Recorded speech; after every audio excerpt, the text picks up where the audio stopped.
Question. When we come out of the Art Still interview, we before were going to be already on headset, but now you're coming out on camera on us. Do we still come out on the headsets, or do we wait until you go off of us? It's kind of a bad question. Okay, what I started to say is, when we come out of the Art Still interview, that was when we were going to change to headsets, right? Oh, that's right. What am I thinking? Well, do we go sit down, or are we still on camera? We're still on camera. That's what it is. So we stay here after Art Still. That's right. Oh, you are? Yeah, okay, so that's what we need to know. When Still comes on, we can turn around and sit down. Yeah, that's right. So when Still comes on. Well, Jimmy had said something about a camera shot.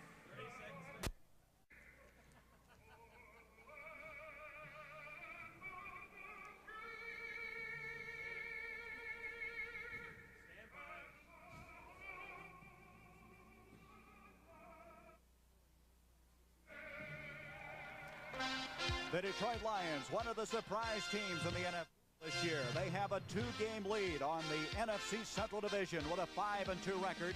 One of the reasons is number 16, Gary Danielson, the second-ranked quarterback in the NFC. Last week in a losing cause against Chicago, he hit Leonard Thompson for this 34-yard touchdown strike.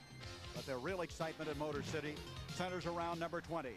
Billy Sims, the number 1 draft pick from the University of Oklahoma. He leads the NFL in rushing, was 704 yards, and he's been held to an average of 55 yards the last 3 games. Kansas City, they lost their first 4. They've won their last 3 over fine football teams. And one of the turnaround reasons, number 4, Steve Fuller, their second-year quarterback. Last week, he tossed 2 touchdown passes against Denver. This one for 24 yards to tight end Al Dixon, his first and only catch as a Kansas City Chief. But then he came back with the longest touchdown pass of his career. He'll scramble around and toss this one to wide receiver Henry Marshall. It will cover 46 yards as Marshall had 6 catches for 103 yards in that win against the Denver Broncos. As today, the Kansas City Chiefs play host to the Detroit Lions. A beautiful facility here in Kansas City, Missouri, Arrowhead Stadium. Hi, everybody. I'm Gary Bender along with John Madden. And, John, I thought that you might come in here in disguise because you caused Kansas City so much misery through the years. We did. We had a lot of great games here, but as an old coach, you learn a lot of tricks. See, when we were down in the field, you come through the tunnel and up the elevator. You sneak up here. You don't walk through the stands the way you wanted to. Even as big as you are. But you had your 100th win here. That was a big game for us. We always had a lot of great games here. Every time we came to Kansas City, it was a fight. The Detroit Lions are struggling, and one of the reasons, John, is their offensive line is really chopped up. I really believe that all football starts with the offensive line, and I think that the Lions are finding that out. Although they still have Billy Sims, who's a threat anytime he gets the ball. The Chiefs have a lot of respect for Billy Sims. Art Still, their fine young pro defensive end, talked about Billy Sims. What kind of problems he'll pose for them today? Well, Billy Sims is one of the better backs in the leagues right now, and I compare him with Earl Campbell, O.J. Anderson, and in order to beat Detroit, we have to contain him and also a couple other guys on the team, Danielson and Dexter Buzzy, and they got some fine wide receivers, too, at the same time. Kansas City, while they started out slowly, John, they're the exact opposite of Detroit. They have their offensive line healthy now. That's true. They got Jack Rudney back and at center and Charlie Getty at right tackle. And that has really made a big difference in this Kansas City football team. You know, it puts confidence in everyone. It's not only the offensive line, but it's also the quarterback, the wide receivers, and even the defense. All right, you're looking at the twin safeties for Kansas City. The Detroit Lions have won the toss. Carlos Carson, a young rookie from LSU, is back there deep. And kicking off will be Ed Murray, who's been a rookie sensation from the University of Tulane. And wait a minute, we got a false start here. The ball blew over just as Murray was getting ready to tee it up. This is a big football game. We always talk about that, John, but you get the feeling Kansas City thinks they're on a surge, and Detroit, they might wonder just how good they are. That's right. They wonder if they're as good as they were when they started off undefeated for 5 weeks, or if they're as bad as they were when they lost 2 out of their last 3 games. Eddie Murray hits that one very high. Carlos Carson, that's the rookie from LSU. And he is really belted at the 16-yard line by Ken Calicut. Calicut wasted no time on that. And Carson getting up a little gingerly after he took a real shot. They're going to move the ball just short of the 17-yard line. And let's look now at the offense. This is a fine offensive line. Right, and we see Jack Rudney back there, Charlie Getty at right tackle, but I think the best of the whole bunch is left tackle Matt Herkenhoff. And there's a wide receiver department. Marshall, that big game a week ago. Belton is starting in place of the injured Tony Reed. Right, and I think we'll see a lot of 3 wide receivers today. And there is Steve Fuller. He was drafted in the first round a year ago for Kansas City, and he's going to throw on first down. Broken up beautifully that time by Dave Purifoy. Purifoy, who has 3.5 sacks this year, an excellent pass rusher, and boy, that will mess up your passing game in a hurry. That's right. That's the thing that we always teach those defensive line. Get across the line, get your hands up, make them throw over or through something. This team has 22 sacks. That's 4th in the NFL, and the man that leads them is Al Baker with 5.5. And John Woodcock will be a factor today. And Stan White, he is the coach on the field for this Detroit Lions team. Ray Oldham, he's taken over for Luther Bradley, who's on the injured reserve list. 2nd down and 10. Al Dixon goes in motion. Fuller gives off to Belton. Forrest Belton has running room. He's out to the 25. Ken Fantetti, the middle linebacker. 2nd round pick a year ago from Wyoming. With the stop, that's about a yard short of the first down. And we see it's a trap play here. The Chiefs do a lot of trapping where they pull the guards and they let an end come across the field, get up the field, then they bring the guard across and trap them. They don't do a lot of man blocking, but they like to pull the guards and kick out on the ends. They have 2 tight ends now on this short yardage play. 3rd down, a yard to go. As Henry Marshall comes out, Beckman along with Mike Williams are in at the tight end positions. On a 3rd and 1, Fuller to Ted McKnight. He has the first down. And Ted McKnight, there's a man you know very well. You drafted him in the 2nd round when you were in Oakland. We drafted him, and of course my claim to fame is cut him. We let him go, and of course he's come here to Kansas City and he's done an outstanding job. That's the only mistake you've ever made. No, I made a few at it. Just a couple. You see the stats on Ted McKnight, and so the Chiefs have a first down at the 28-yard line. This Detroit Lion defense has been number 3 against the rush in the NFC, 4th overall in the NFL, so it has not been easy to run against them. Fuller now with the backs of Belton and McKnight behind him. That's Henry Marshall in motion. McKnight is going to get to the 30. Well, he stays on his feet to the 34-yard line. An excellent job that time by McKnight. That was Ken Fantetti, who last week had 9 tackles and 5 assists in that loss against the Chicago Bears. So they're going to come to a 2nd down and 5. The interesting thing about this play, I think, is we see that they play without a tight end. It was on first down. They had 3 wide receivers in there.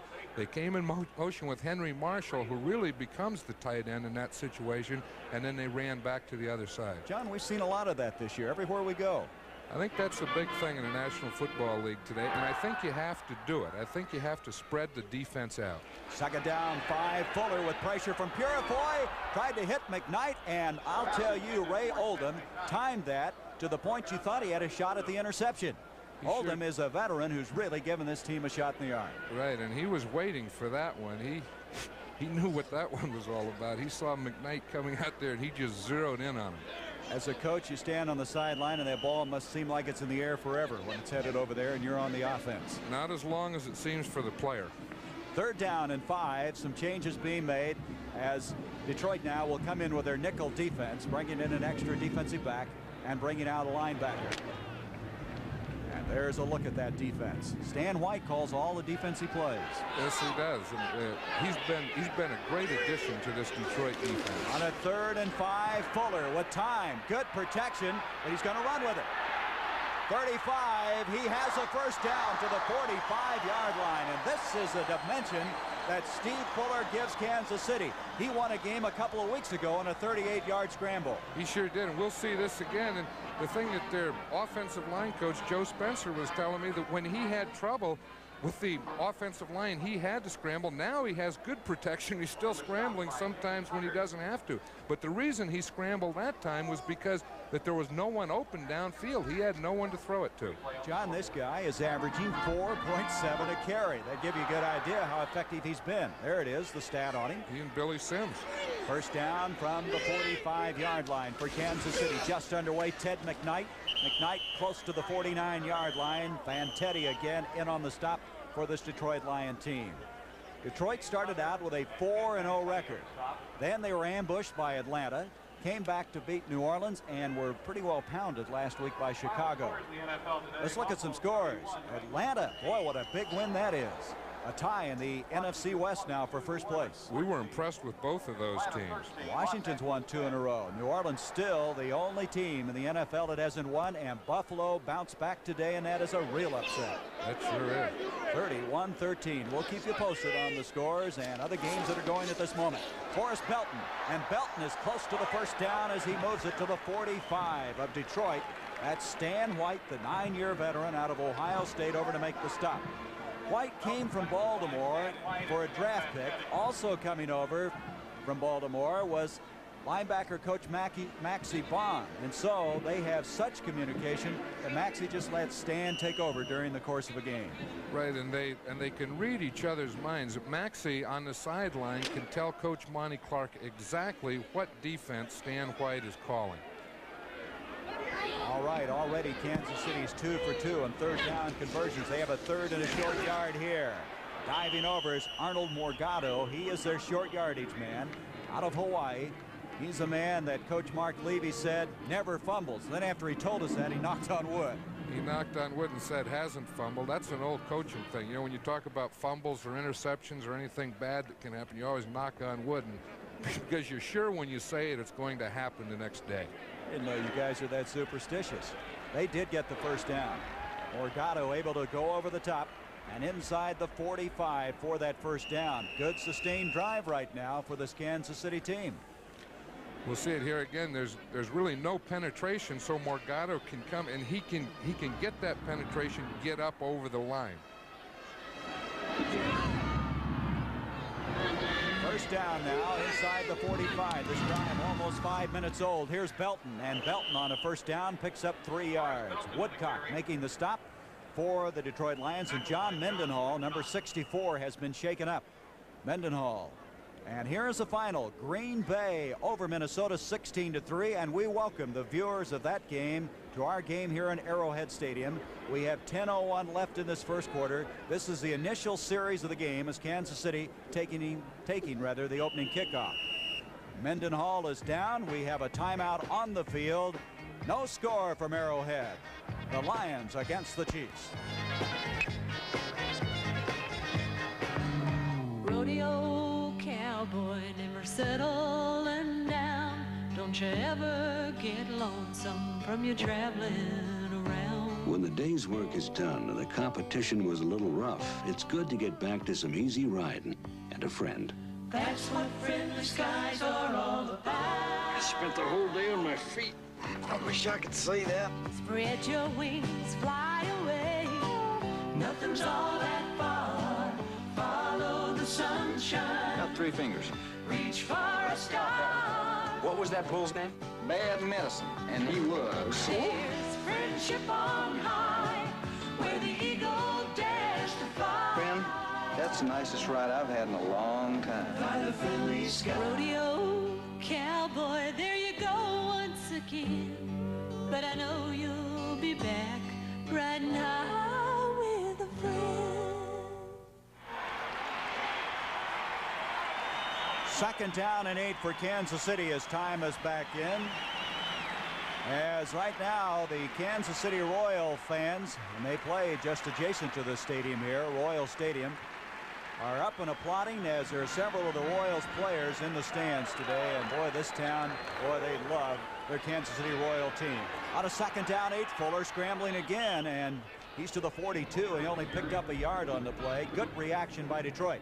This telecast is presented by authority of the National Football League, is intended for the private use of our audience. Any rebroadcast or other use of this telecast without the express written consent of the Kansas City Chiefs from the National Football League is prohibited.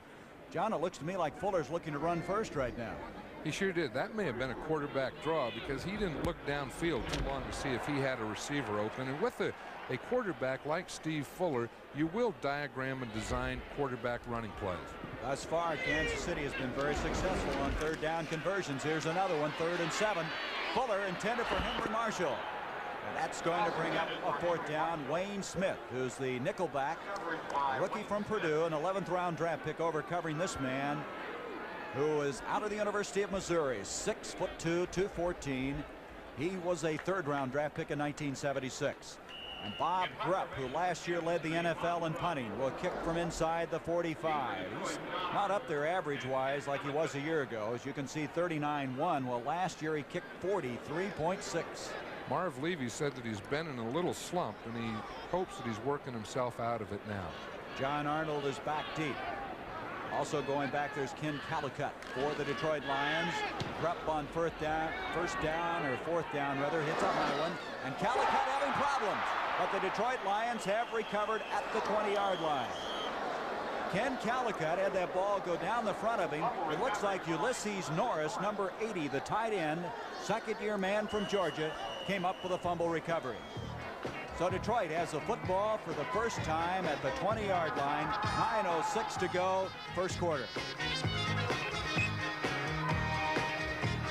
Hey, Tommy, you just get in? Yeah. And you switch to Natural Light? Nah, it's always been my favorite. Natural Light tastes better to me. And it's all natural Hey, ingredients? Tommy, your wife just called. She said to tell you, play me or trade me. Is that right? Yeah. Another round of Natural Light for everybody. And one to go. Natural Light. Taste is why you'll switch. I didn't know his wife played baseball. Come experience what lies beyond the sports car. American Motors introduces Eagle SX4, the new four-wheel drive sport machine.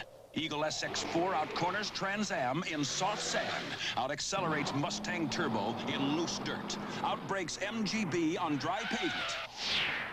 Plus, the four-wheel drive Eagle SX4 beats them all in gas mileage. Experience driving in the fourth dimension with American Motors.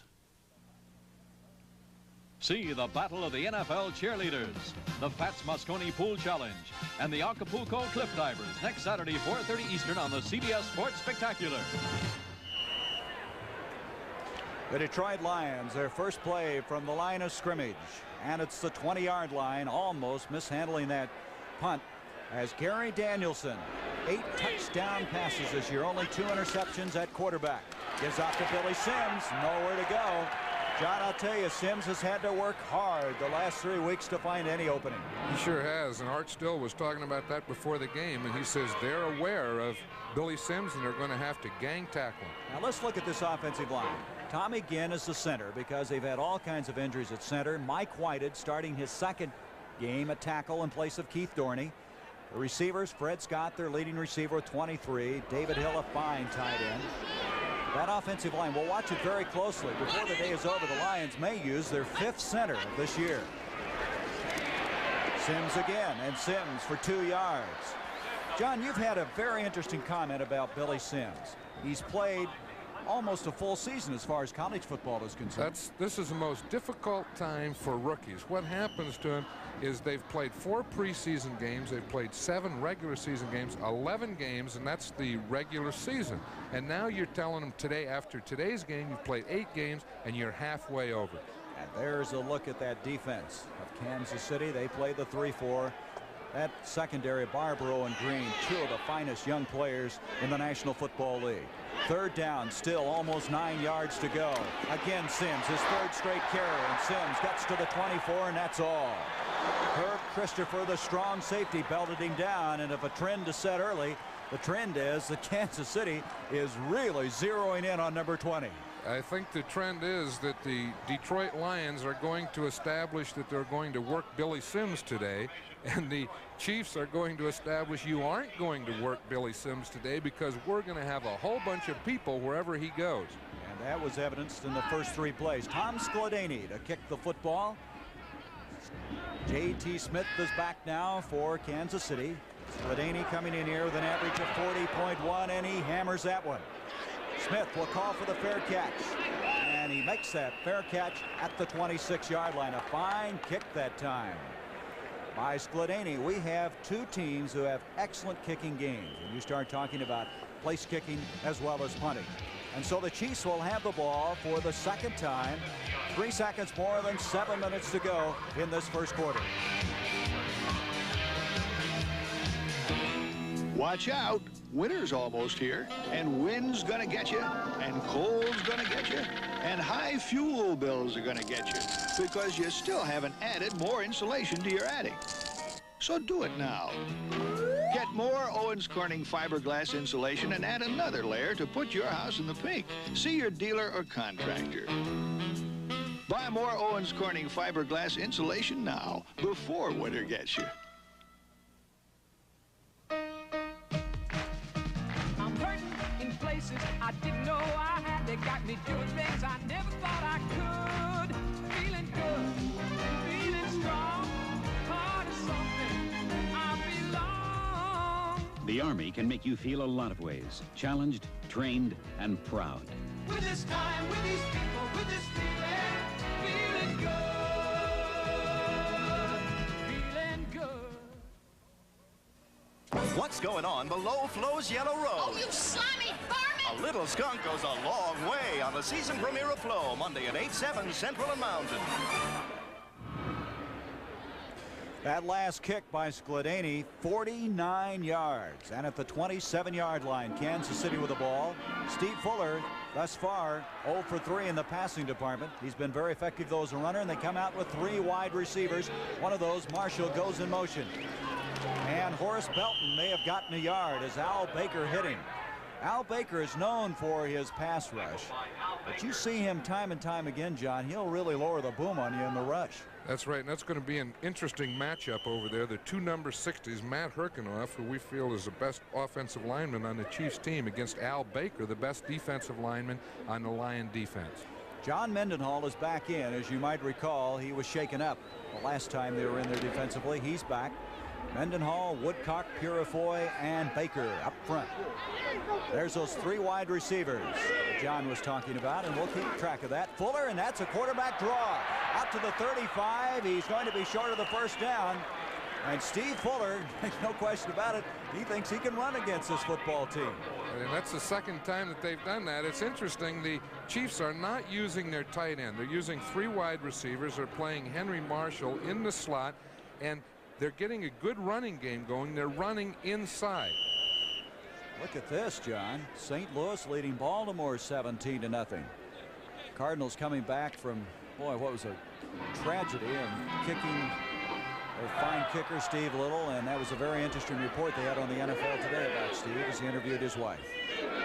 In motion goes Beckman, the tight end. Morgado, their short yardage man, diving over. I believe he got it on a 3rd and 1. And he did. Morgado just short of the 40-yard line. You had a guy like that by the name of Pete Banaszak that you used like that. He was the same way. We were talking to Coach Marv Levy yesterday, and everything that he would say about Morgado reminded me of Banaszak. Every year you go to camp and you're going to cut him.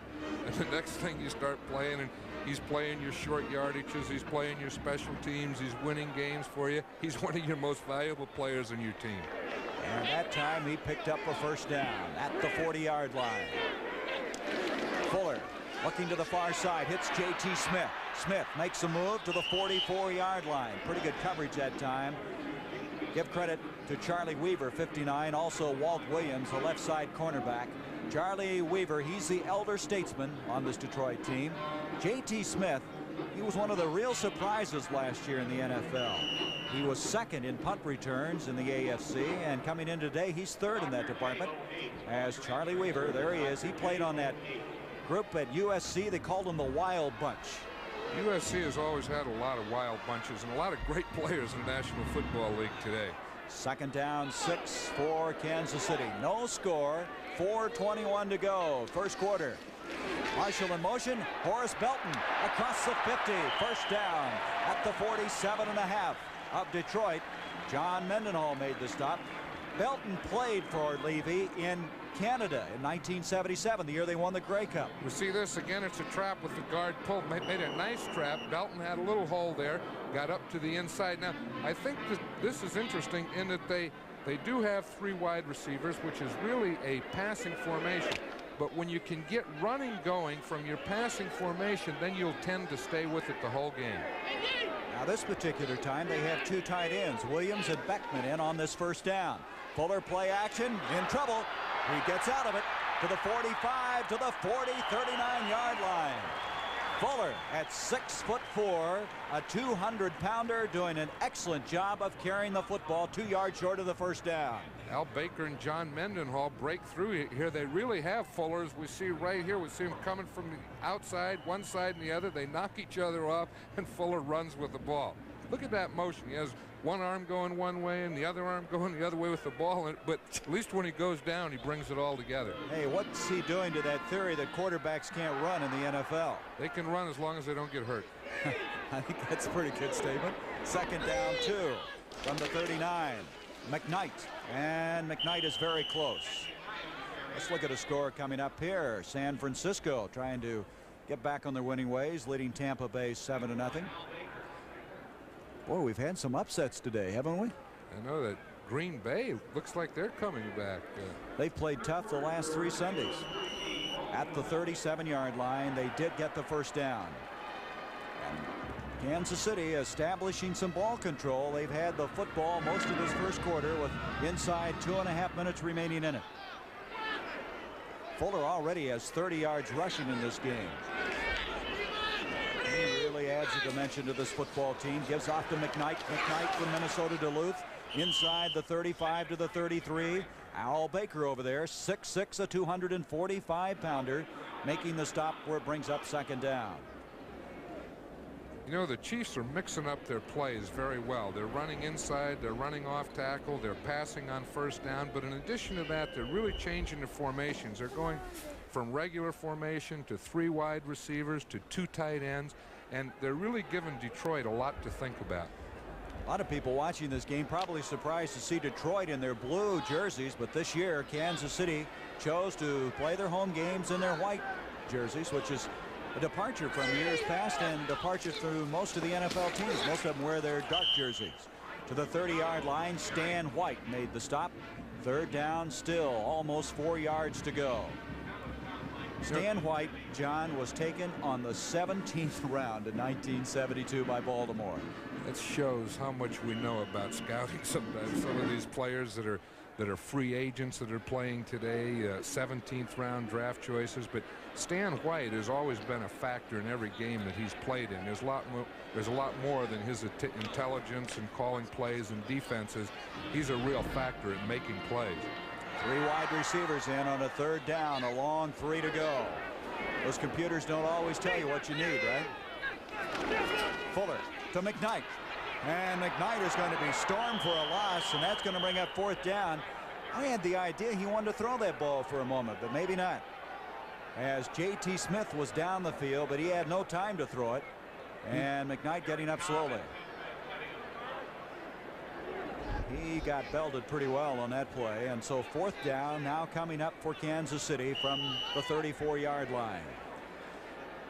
One thing about this Detroit team, they've never been accused of not having quickness in that forward wall, and there was a good example of it.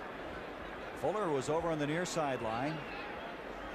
As with 4 seconds, they're just going to let this first quarter come to a close. So that's what's going to happen. We've played 15 minutes here at Arrowhead Stadium. We have no score as Kansas City meeting Detroit. The Lions trying to at least maintain a 2-game lead in the NFC Central. If you had driven along this street just a few years ago, the cars would have been very different. But now, more and more people are driving cars like the Honda Accord 4-door sedan, with room inside for 4 adults and their possessions. It's a true sedan in every sense. In fact, the Accord 4-door is one of the most successful front-wheel drive sedans in America. Simple proof that society has outgrown the big sedan. Honda, we make it simple. I don't think so. Hey, Norm, when it comes to switching to natural light, add me to the roster. Tony Jurgensen, good to see you. Did you switch for the all-natural ingredients? No, I switched for the taste. Natural light tastes better to me. You old quarter horse, you lost a lot of weight. Yeah, look at me. If I'd have been in this shape 5 years ago, I might have even run with the ball. The moves he could have made. Yeah, like the old quarterback sneak. Yeah. Hey. Natural light. Taste is why you'll switch. See the battle of the NFL cheerleaders. Plus the courageous Acapulco Cliff Divers next Saturday, 4:30 Eastern on the CBS Sports Spectacular. John, they announced you're here today and they didn't boo. What's happened? That wasn't bad. It's the first time I've ever been here. You know, years ago I coached a Pro Bowl here at Arrowhead, and we were the home team. And the biggest boo of the night was for me. And you won that game too, didn't you? I said, but I'm the home team. I'm the coach here. Now we have a little strategy going here. Kansas City let that clock run out so they would have the wind advantage for Nick Lowery. Lowery has kicked a 57-yarder this year, and this is going to be from 52 yards away. He's been a sensation this year, hitting 9 of 10 attempts. From 52 yards away, the Chiefs trying to take the lead as we start this second quarter of play. Lowery's kick is on the way. It's got enough distance. It is good. 52 yards. This is the young man that's replaced Jan Stenerud. He's now hit 10 of 11. Last week he had 3 field goals. And the man from Dartmouth looks like he's going to be a fixture for years to come. The first electronic football games like these were for only one player. End run. But something was missing. Can I play? Wait your turn. Then along came head-to-head electronic football by Coleco. Now we can play at the same time. I'm offense. I'm defense. With head-to-head, you're really in the game. A power sweep. He fights through for the tackle. You pass. He blitzes. Intercepts. This is real competition. Why settle for a one-player game when you can have it all? Play alone, against the computer, or for real competition, play head-to-head. Why settle for less? When there's nothing but mud where the road used to be, and you feel like your car is working overtime, it's nice to have this gas-saving Toyota pulling for you. Introducing the 1981 front-wheel drive Toyota Corolla Tercel. The Toyota Tercel, a car that pulls its own weight. And a little bit more. Oh, what a feeling. Tercel.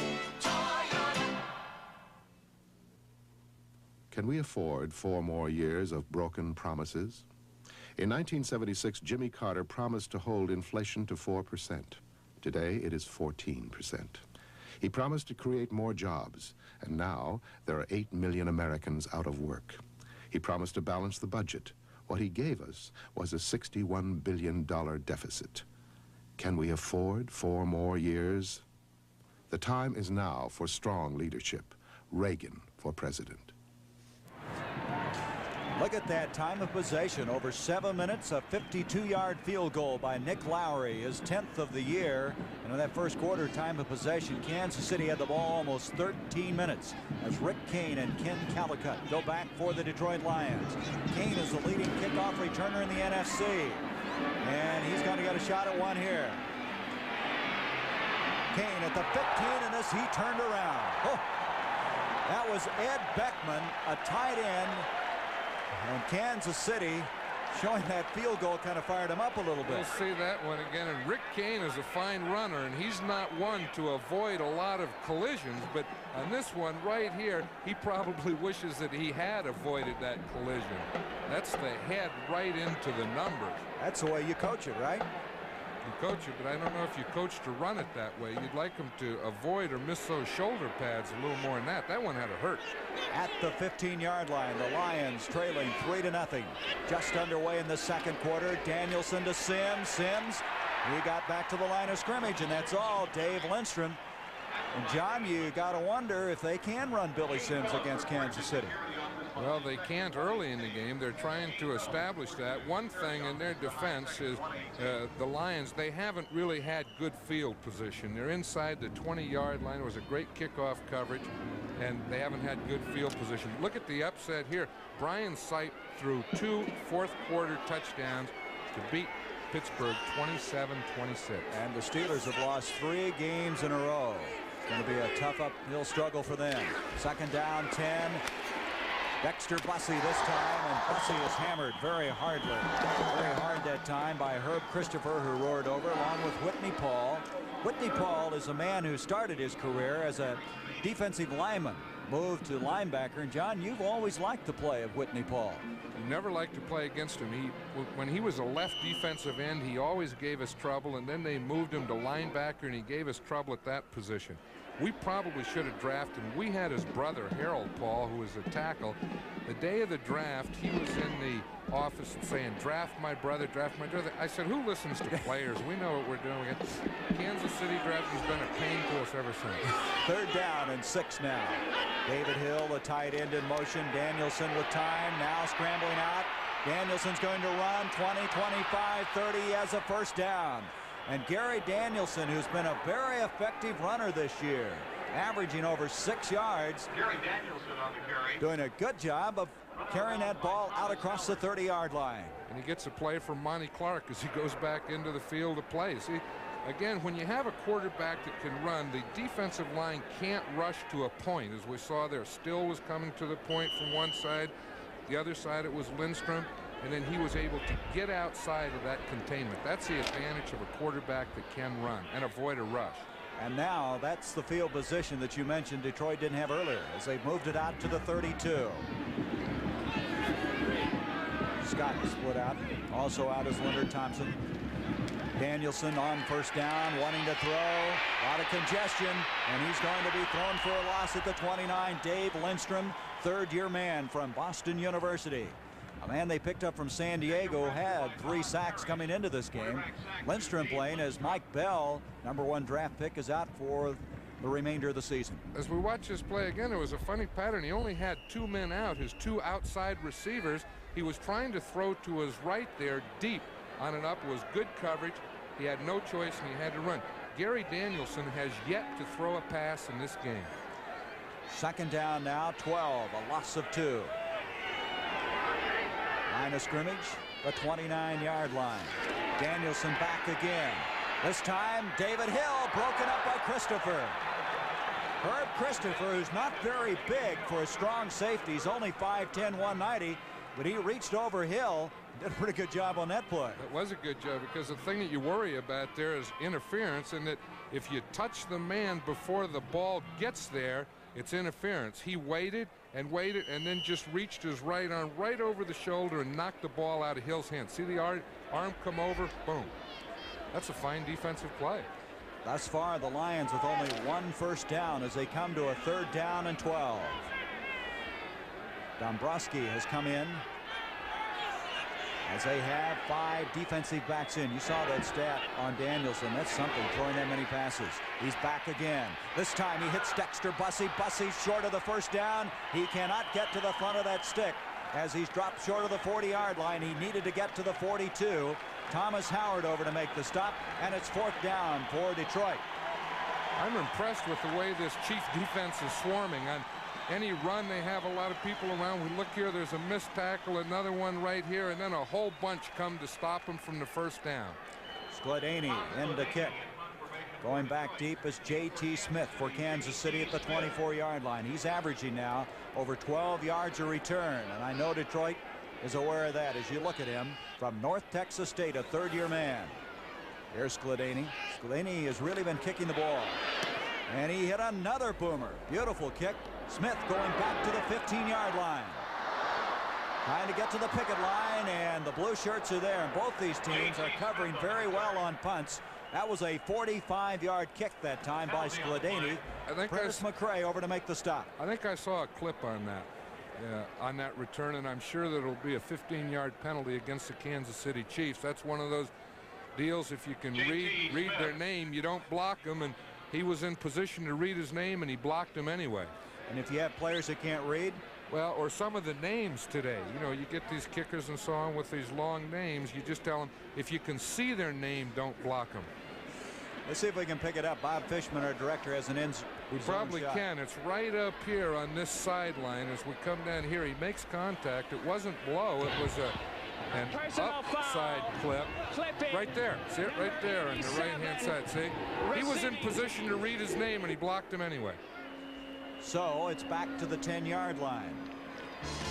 We have a timeout. 12:27 to go until halftime. The Kansas City Chiefs trying to win their 4th in a row.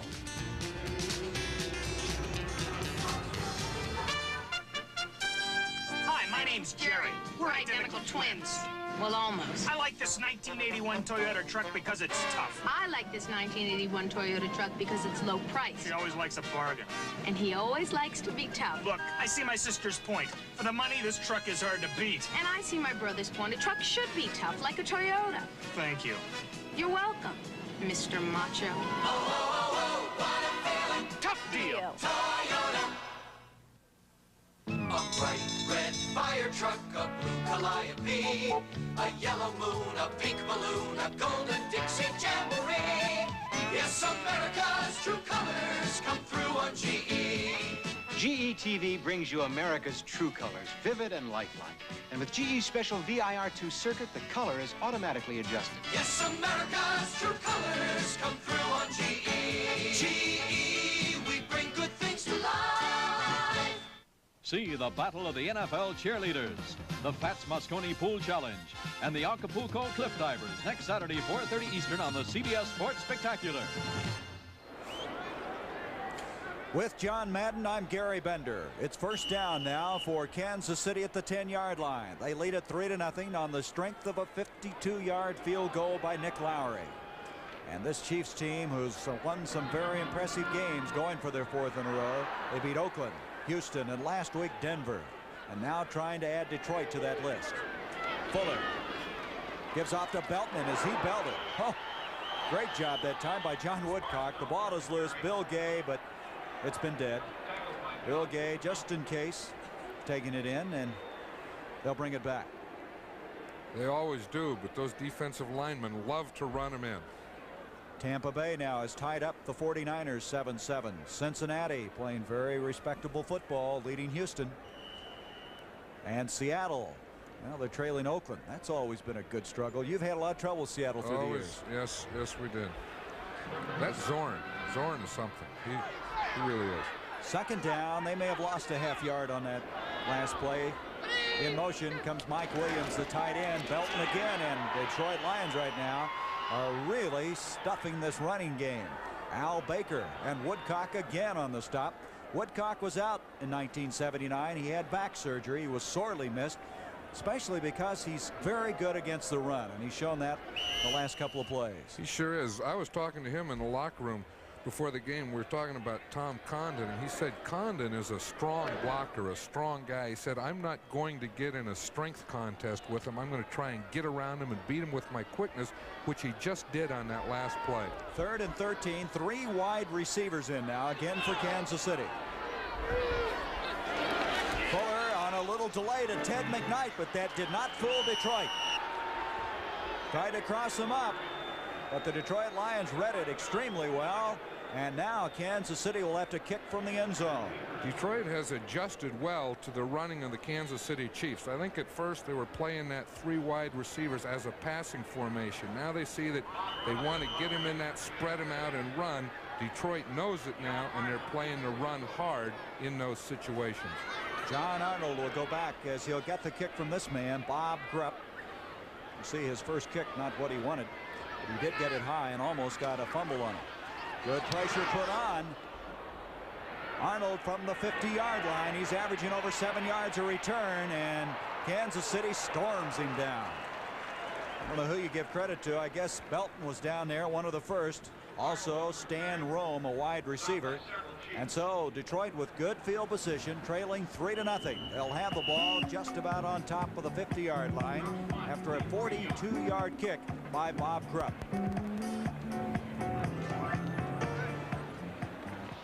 We want to make you smile. Welcome back. I see you brought a friend. My boss hasn't smiled the whole trip. I'm back. I think you'll like our beds. Big room.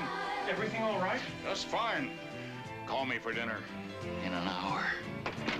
We made him smile. Come to Holiday Inn where your smile says we're #1 people pleasing. Come, drive in the 4th dimension.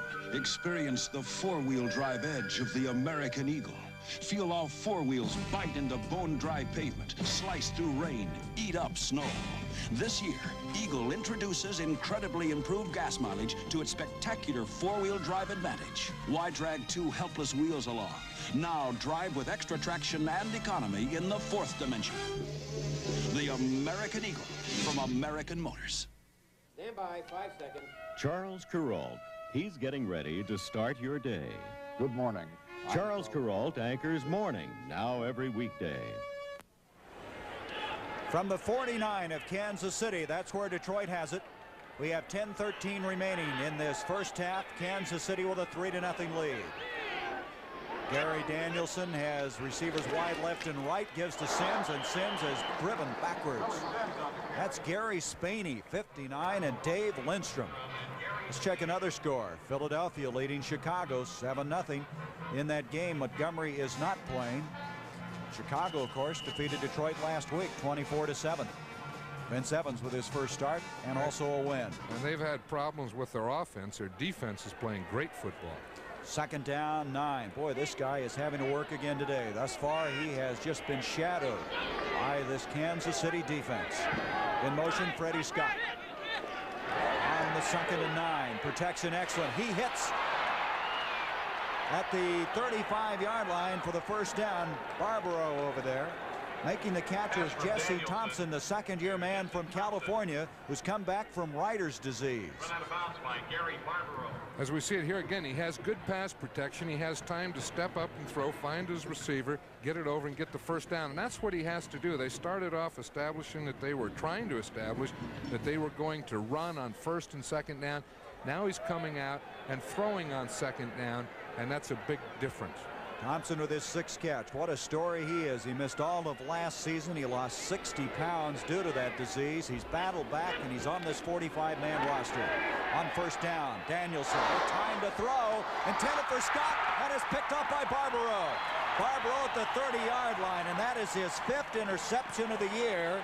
This young man from Nicholls State is one of the outstanding safeties in the National Football League. As we see it again here, it was a great coverage by Barbaro, and we noticed the last graphic that we had on the screen was the number of consecutive passes that Danielson had without an interception. Every time you do that, the next thing that comes up is an interception. You said that last night. You said that's a jinx to mention it, and in this case, it certainly proved true. Hey, Tommy, you just get in? Yeah. And you switched to natural light. Nah, it's always been my favorite. Natural light tastes better to me. And it's all natural ingredients. Hey, Tommy, your wife just called. She said to tell you, play me or trade me. Is that right? Yeah. Another round of natural light for everybody. And 1 to go. Natural light. Taste is why you'll switch. I didn't know his wife played baseball.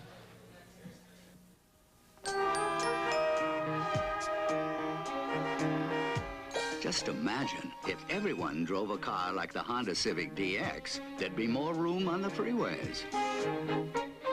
There'd be more space to park. And we'd probably all use less gas. The Honda Civic DX, it could make life a lot simpler. Honda, we make it simple. A lot of excitement here in Kansas City football-wise today, but what about that Kansas City Royal team? Here's George Brett, third baseman for Kansas City. Boy, what a great series. It was fantastic. Beating the Yankees was fantastic, even getting a chance to play in the World Series. And we came up short, but there's always next year. You're a young ball club. We're a very young ball club. We have a lot of talent, more talent than what anybody ever thought we had. You guys were great, and you gave us all a lot of excitement. You know, putting a headset on usually comes after you retire. Well, I hope I'm not retiring. I hope this is not a sign. Right. Yeah. George, you're too good and too young. Good luck. Great. Thank you. From the 30-yard line, first down now for Kansas City. After that interception by Barbaro, Fuller tries to hit Henry Marshall at the 41-yard line. So Steve Fuller, thus far, his running has been the most impressive. And that's going to bring it back, second down, 10 at the 30-yard line. As Carlos Carson now comes in, Williams checks out. That means 3 wide receivers. They've opened it up this year, and we've seen some teams John, take on new personality this year as they've tried somehow to put the pressure on that secondary. I love to see that because the way the defense is today, you have to spread them out. Fuller on second down. Gets it off to Belton. Belton to the 45. All kinds of running room to 35 to 30. Belton to the 20, 15-yard line. Underneath, they threw the football, and I don't believe Belton could believe how open he was. He went 55 yards inside the 15-yard line. I think that was Stan White's man. It was a crossing pattern. We see Belton on the left. He delays, and now he runs right across the field. White got caught up on the other side. There was no one near to Belton, and he ran it all the way down the sideline until he's finally caught up with from behind. That's a play you look at and you say, why doesn't it always work that way? Well, what they did is the outside men drove the defense deep. Belton delayed, let the defense get deep, then he came underneath the defense. 55-yarder to the 14-yard line. Morgado, the fullback. Morgado picked up a couple of yards. John Woodcock made the stop. I think the interesting thing about Morgado is he's a short yardage man, but he really isn't all that big. He's 5'11", 205, but he hangs on to the football. That's the thing, and those little guys, those 5'11" guys, they're hard to tackle, you know, and they're built down in those low positions. They have good legs, good drive, and you don't get them for losses. They aren't long striders. And so we have a change. James Hadnot has now come in at fullback. He's their third-round draft pick out of Texas Tech as Morgado comes out. You know, we're mentioning the Royals. We have another Royal working with us today, keeping stats for us. That's pitcher Paul Splittorff. Here's Belton. Belton inside the 5. Very close to a 1st and goal. Quick hitter, and that offensive line of Kansas City right now doing quite a job. James Hunter eventually made the tackle. It looks as though they're short of a 1st and goal by a yard. That was another trap play, Gary. They trapped John Woodcock on that play. It was a short trap. The center blocked back. The left guard, Bob Simmons, came across and trapped John Woodcock, and it was a quick opening play. I tell you, the defense of Detroit has to be kind of scratching their head right now. Well, they're getting trapped a lot. The Chiefs are having a lot of success with their inside trapping game. Third down, a yard to go for a 1st and goal, and Fuller trying to sneak it forward. Looks like it's going to be pretty close. It's wherever the official puts his foot down. Now, this is one of those left foot, right foot jobs. Yeah, I think it looks like he has a right foot. Looks like a 1st down to me. We should explain. Oh, there it is. If it's a right foot, it's a 1st down, right? Right, and then see if he puts his left foot down, it's back a little ways. If he takes one more step and puts his right foot down, then it'll be a 1st down. You must have gotten a lot of right foots in your career, all those wins. I got a lot of left foots too, and the ulcers came with the left foot. So it's 1st and goal now at the 4-yard line. Everybody going to be in tight on this play. Kansas City with a 3-0 lead. 6.5 minutes to go until halftime. Fuller to Ted McKnight. McKnight may have gotten a yard.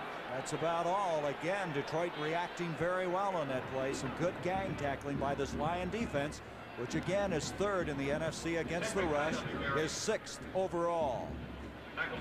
Last week they gave up 101 yards as Walter Payton. In fact, John, in only 2 games this year has any team gone over 100 yards rushing. As you look at Marv Levy, his back to us, we'd like to get this one in. That's Joe Spencer there with the towel around his neck. He's the offensive line coach. He's feeling pretty good now. 2nd down and goal at about the 4. Fuller wants to throw. He has Williams, the tight end, for the touchdown.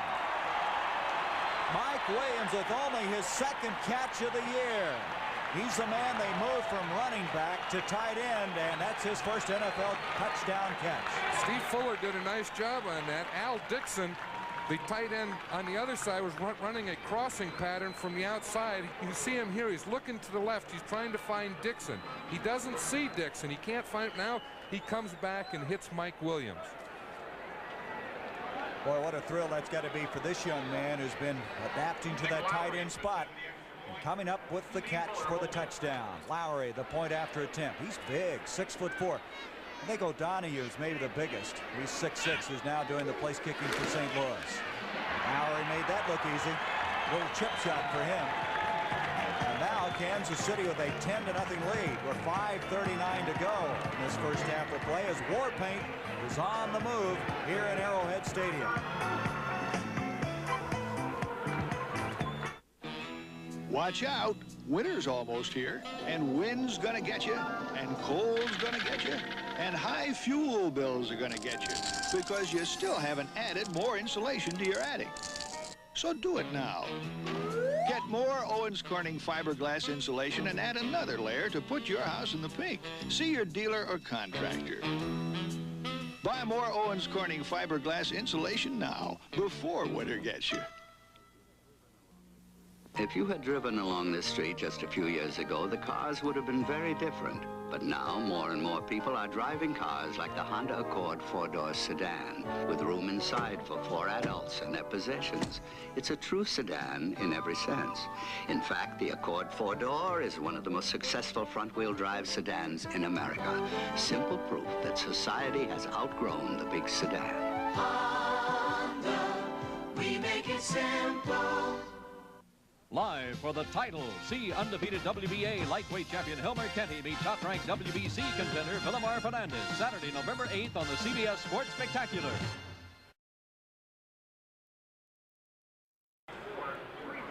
One of the traditions here at Arrowhead Stadium is each time the Chiefs score, Warpaint's on the move. One year we darn near killed old Warpaint. The Chiefs scored 48 points against us, and in those days Warpaint used to run around the field. After about that 4th touchdown, his tongue was hanging out. That didn't help your disposition any, did it? Oh, Rick Kane lost the ball. And the Chiefs are trying to recover. Who has it? It's at the 1-yard line, and Detroit has come up with it. Rick Kane let that ball go right through him, and I want to see this on a replay. Just like he lost track of the ball all of a sudden. That ball did stay in the air a long time. You know, we talk about hang time, and it's usually for punts, but Lowry got a good hang time on his kickoff, and it looked like Kane was waiting and waiting and waiting, and he got a little anxious to get going, and as he was running forward, it looked like the ball hit him and maybe got a piece of his shoulder pads and then down low. He left the ball. That's kind of embarrassing, isn't it? That is embarrassing. And it's got to be a little frightening to know that everybody's coming after you in that football. You've got your back to them. Danielson now 2 of 4 for 22 yards and an interception. Has the ball at the 1-yard line. Detroit fortunately got on that. And out they come. Dexter Bussey. And Bussey gets some breathing room for this team. Out to the 13. Herb Christopher made the stop. Let's go back on that touchdown to Mike Williams. We have a little different angle of it. We see it here. We see Fuller come out. He was looking left, waiting. Then he found Williams and came right back to him. So a first down run that time by Bussey. That was a big run because that got them off their goal line where they have a little breathing room now. 4:55 to go in the first half. And they go back to Sims again. And Sylvester Hicks is there, Barbaro is there, Gary Spaney is there, and Billy Sims must feel that the whole team was there. I know, when you get that weak safety, Gary Barbaro, up that quick where he's meeting you in the line of scrimmage, you know that you have a whole lot of them keying on you. Billy Sims started out the year with 153 yards. The next day of the next game, 134, then 157. And since that time, he hasn't been able to go over 100 yards. Maybe he made his presence felt too strong in the first part of the season. He has drawn an attention to himself. Oh, wait a minute. David Hill firing off. You know, Monty Clark said that about the team. He said, we're getting more and more attention, which means we're going to have to play better and better football. And that offside will step off 5 yards against Detroit. And I'm sure you talk about Monty Clark. I know that that's one of the things that upsets him because Monty Clark likes the discipline, precision, no mistakes, everyone doing what they have to. Encroachment, number 81, offense. And so it's David Hill, the referee, Jerry Seaman. Bill O'Brien there. I talked to him earlier before the game. They were making fun of me. I thought there were some fans. 2nd and 12. Danielson had it for a moment. Good contact that time by Gary Spaney. who belted Jesse Thompson. Spaney's one of those guys that surprised a lot of people. He did, and I was one that he's surprised. I didn't think he was that strong. You know, and he came in and he was a good linebacker in his first year. He calls the signals for the Kansas City defense. He's a young man who played at Kansas State, went to high school in Manhattan, Kansas, which of course is the home of the Wildcats. As now they come to a 3rd down and 12 at the 10-yard line. Detroit, a little shaky going now. Off to Sims. Sims to the 15. There's the move you look for, and that will be enough for the first down.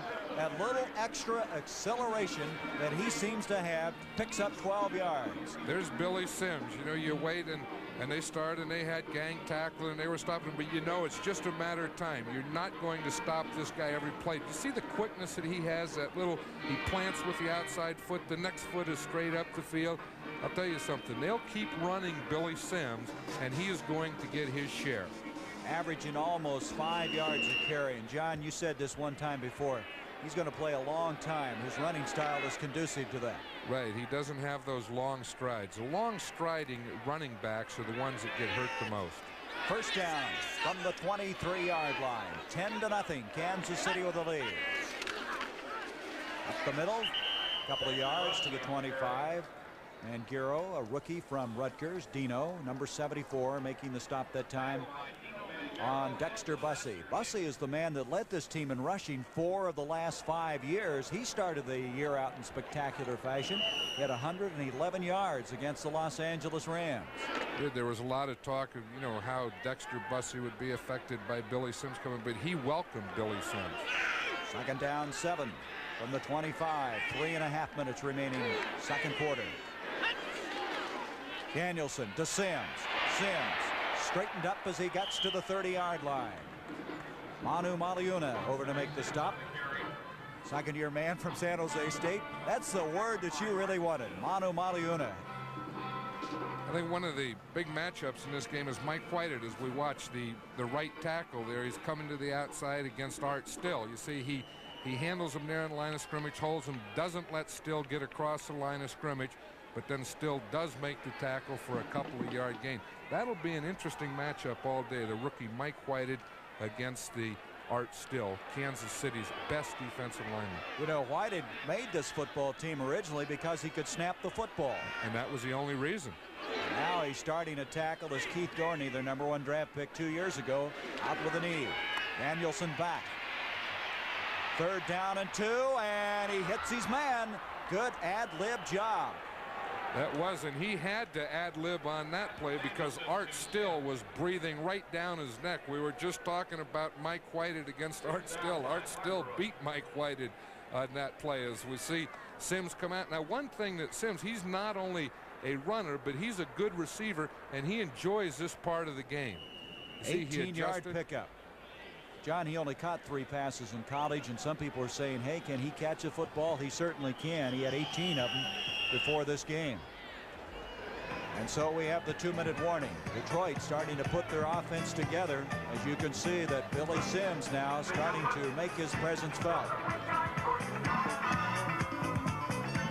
Congressman, I think we're running out of gas. It's not as if the Democrat Congress didn't have a warning. The last 3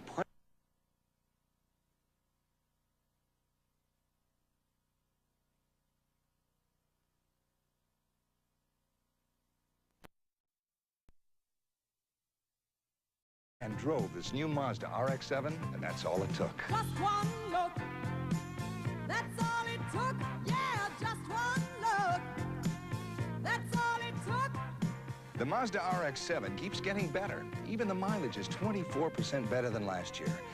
And the more I looked, the more I liked the looks of its price. The more you look, the more you like. On the CBS Wednesday night movies, the Jane Mansfield story. She was a sex symbol of the 50s, but her dream life would go sour. Lonnie Anderson stars Wednesday. You see the time remaining and you see the score. And John, you just made a comment. The offense of Detroit now giving their defense a rest. That was important. Kansas City had the ball for so long that the Detroit defense had to be getting tired. With these first downs and with this drive, now the defense can get rested. First down from the 48. Danielson. Scott is loose at the 30-yard line. Scott inside the 25. He fumbled the ball. It's loose.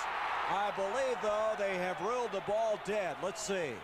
I think the whistle blew before he fumbled the ball, and I'm sure it's still the Lions' ball. 28-yard pickup, and Scott made quite a move after he caught that football to get additional yardage on the play. One thing that we know about Fred Scott is that he can get open, he can catch the ball, but he can also run with the ball. Remember a couple weeks ago against the Saints when he ran that big reverse? 48-yard touchdown. As we'll see it here again, the Saints defense is doing a pretty good job of pass protection. Needed help from Billy Sims to pass protect on that last one. But you see, when Scott gets the ball, he knows where to go with it, right up the field towards the goal line. Christopher eventually made the stop, but that picked up some big yardage for this team. Right. When he was initially hit, the official blew the whistle, so the ball was dead, and that fumble doesn't count. So Detroit now getting some confidence in that offense, and you know what seemed to make it happen is when Sims made that 12-yard run. That's right. I think they were waiting, and again, that's a confidence thing. They know that Billy Sims is so important to this offense, and when he's being held down and contained, then it affects them all. Conversely, when he gets away, then boom, they all feel better about it. All the scores and highlights at halftime, as well as that special feature of Legends of the Game. Jack Whitaker's feature of John Mackey. He caused you some problems. There was a tight end. He could do it all. He could catch the ball, and he was a real strong blocker. The Lions now with 2 timeouts remaining after just asking for one at the 1:33 mark. First down at the 23. Billy Sims needs a block. He's going to make it to the 21, and that's all. Whitney Paul came up, took that interference on, and made the stop. Paul out of Colorado, 6'3", 220. Just playing superbly this year for Kansas City. You're going to mark it at the 20-yard line. It'll bring up second down, a long 6 to go.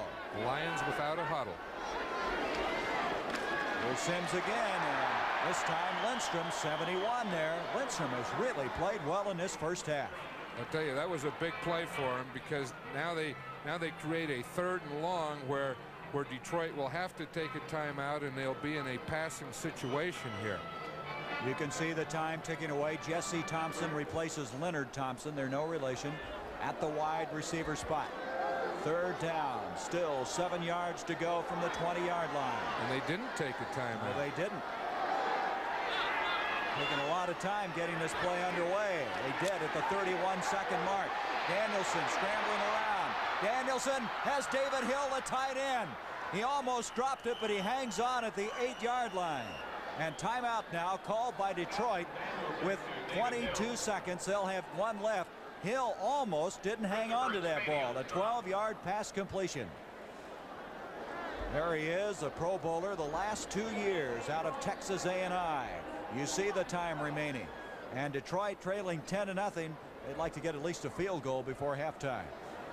They would, and it's interesting now with 22 seconds, they only have 1 timeout. They'll probably have to save that timeout in case they have to kick a field goal, so they should go to the end zone or to the sidelines with these next couple passes. But you see the advantage of a scrambling quarterback.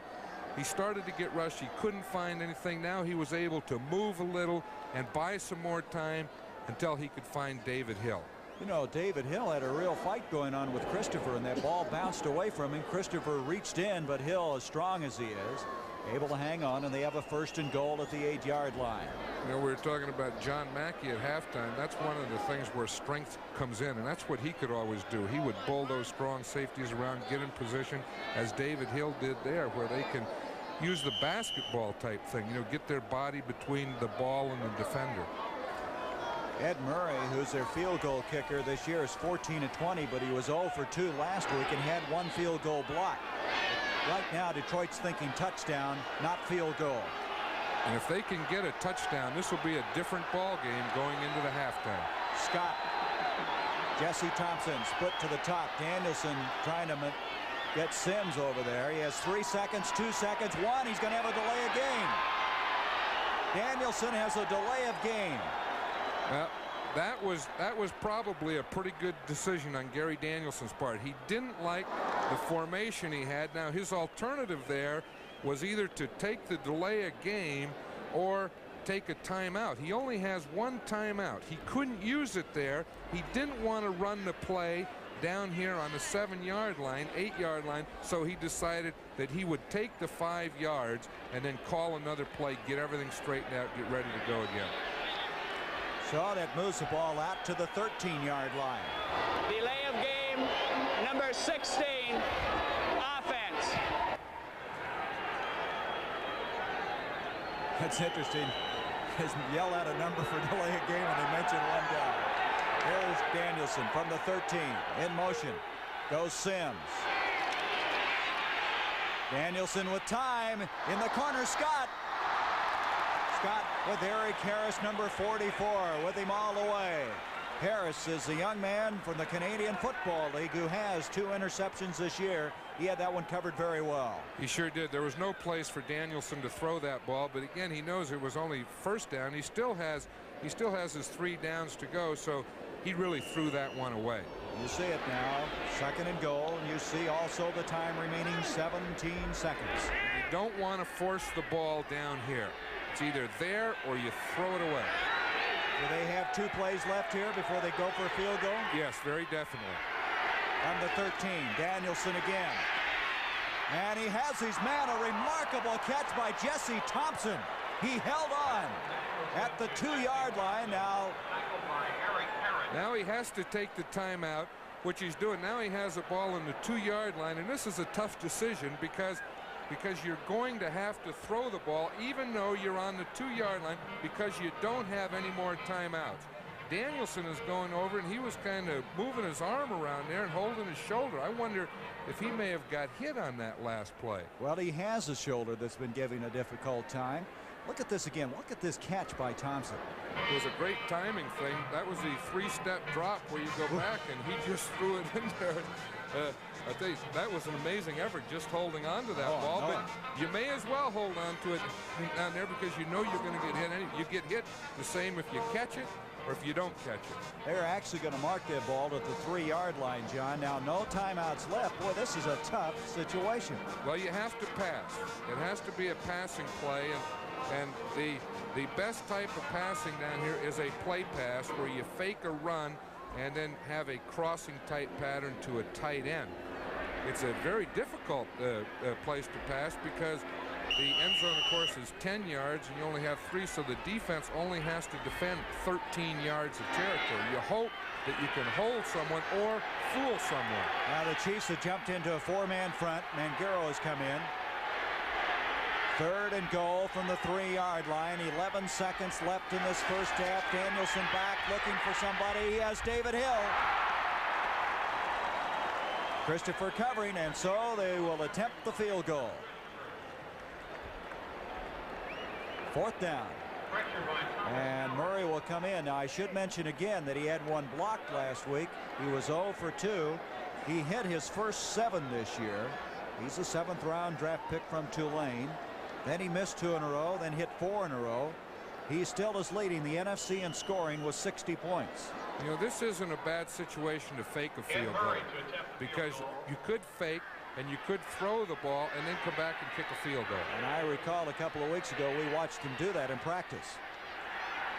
A kick on the way by Ed Murray, and Murray has it. And the Lions are on the scoreboard as Eric Hipple holding on that particular conversion or field goal attempt.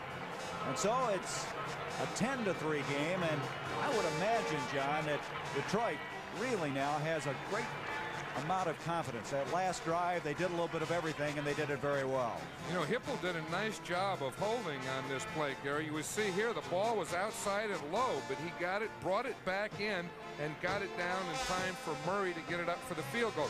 I think the big thing that changes is that it rested the defense, because that Detroit defense was starting to get tired and worn down. Now they'll be recovered. They'll go in at halftime.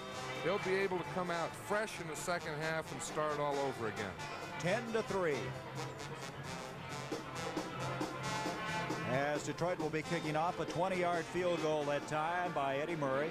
Murray has really been a pleasant surprise. Both these teams, John, made changes in the field goal kicking department. Ricardo was replaced by Murray, and of course we mentioned earlier that Lowry replaced Jan Stenerud. See the job that he did here? It was down, he lost it, he picked it up and got it again. That was a good job by both the quarterback and the kicker. The kicker had a hold a little while, and it was a good job by our cameraman. It was a good job.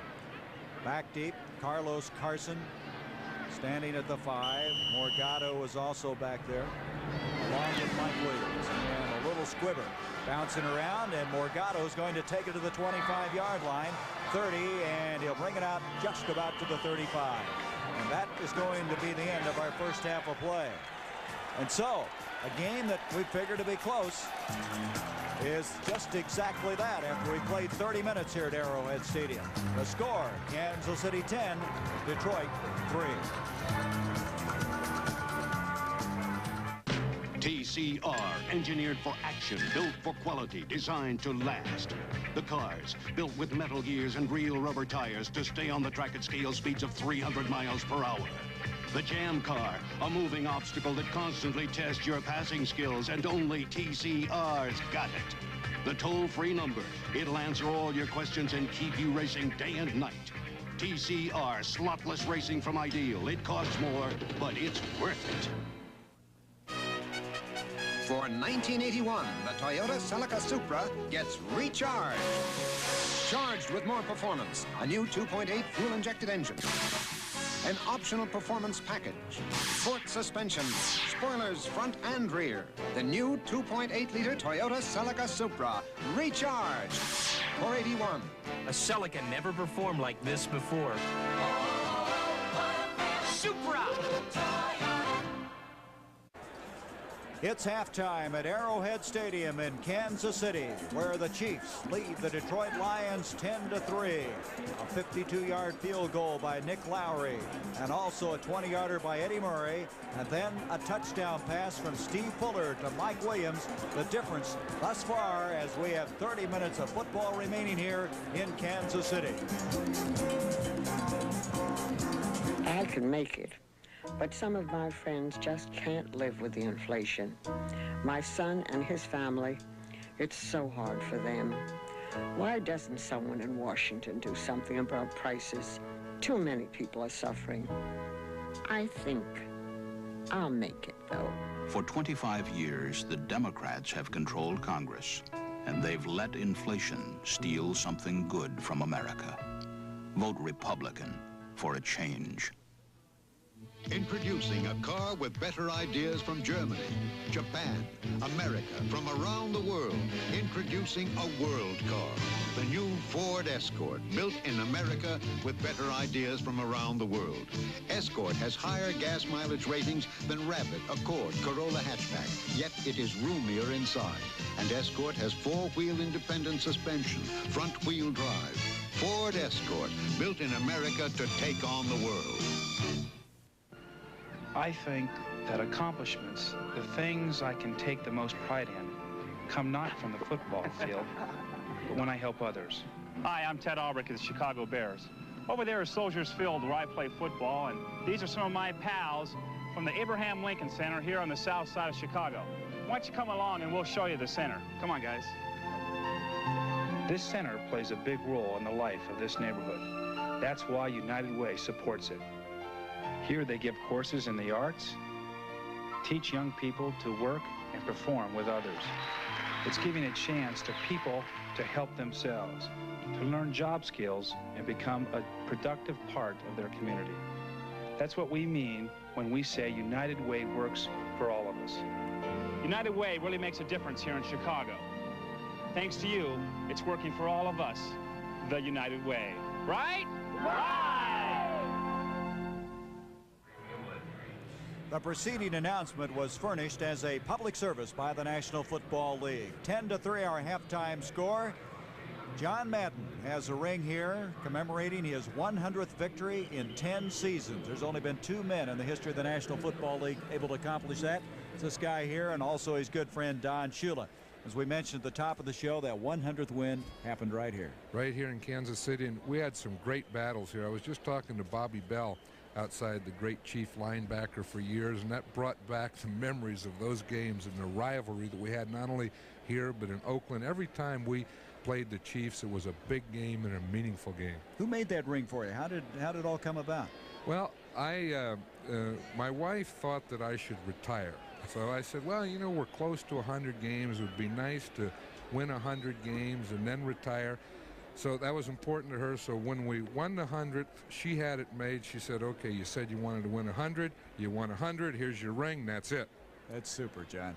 Let's take a look now at the statistics in this first half of play. Hey, it's getting a little chilly here in Kansas City, as it's going to be dark before this game is over. But in that first half, I think the best way to put it is the first quarter was Kansas City, the second quarter was Detroit. That's right, and now we go to the third and fourth to see what happens. But Kansas City won the first quarter, Detroit won the second quarter. But look at that time of possession. Still, it was still 19 minutes for Kansas City to 11 minutes from Detroit. They had almost 13 minutes in that first quarter, John. Kansas City did. We start the second half. Nick Lowry kicking off. This is Kane, and he has this one after fumbling one earlier in the game. He comes out across the 20, 25, 26-yard line. And Detroit, who finished that first half on the field goal by Eddie Murray, starts this second half of play. And we mentioned as we went away that Detroit had to get some real confidence in themselves the way they finished that first half. A 96-yard drive that was culminated in that 20-yard field goal. That's a good feeling to go into halftime with. You know, that first quarter, they may have been a little frustrated, but at the end of the second quarter, I think they got rid of that frustration. From the 26-yard line, Detroit, first down. Billy Sims, he has running room, and he has a first down. Across the 35 to the 37. Mano Maliuna over there to make the stop along with Eric Harris.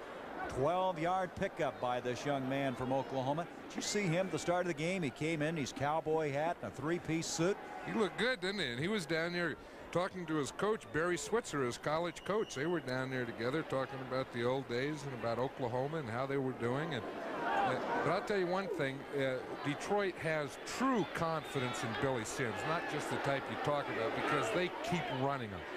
#1 rushing offense in the NFL. Detroit starting out very impressively in the second half. This time, though, it doesn't get much. Sims maybe a yard. Lindstrom with the stop. They only had 60 yards in that first half. And look at that, 65 yards against Chicago. But we mentioned, John, Chicago, there's been nothing wrong with their defense this year. No, that's right. And the Lions, again, they've had some problems with the offensive line, which some of that can be attributed to. But when you have Billy Sims back there, it doesn't take a lot of blocking or a big hole. You know, in their losses, they've averaged 69 yards. In their 5 wins, they've averaged 205 yards on the ground. So that's been the key statistic in their success. Here's Sims trying to go outside, and maybe a yard as he drags Manu Maliuno along with him. Going to bring up a third down. Let's take an isolation look at number 20. The Lions are starting the same way in the second half that they started the game, running the ball to this man, Billy Sims. You see those little moves? He even looks exciting when he doesn't gain any yards. What's that guy's name, number 54? What's his Frank. name? Just kidding. UCLA. You've been practicing for all week on that guy's Manu name. Maliuna. Very well done. All right, on the third down conversions, you see what their success has been. It's 3rd down and 6. Here's Hill in motion. And it's going to Hill. Whoops. Looks like a shortstop. Going between his legs. That was Lindstrom putting some pretty good pressure on, and so that brings up 4th down. That was a screen pass, and Lindstrom should have been blocked a little longer than he was by Carl Baldischweiler. He started to get out in front of the screen pass, and Lindstrom was there and put too much pressure on Danielson, so he had to throw the ball sooner than he wanted to. You saw that average of Skladany for the day, 48 yards. J.T. Smith goes back to the 10-yard line. There he is. He's 3rd in the AFC in this department. Oh, snap. Good job. Skladany fielded that very effectively. And the ball is going to go out of bounds in the vicinity of the 25-yard line. That was a heck of a job by Skladany. Keep that ball from getting by him. A 35-yard kick under some less than ideal circumstances. And so Kansas City has the football for the first time in the second half. As Kansas City with a 3-4 record would like to move up in the AFC West. This is the oil that saves you gas. But it does more. It can take you from New York to London, to Paris, to Sweden, to Tokyo, to Hollywood, and back to New York.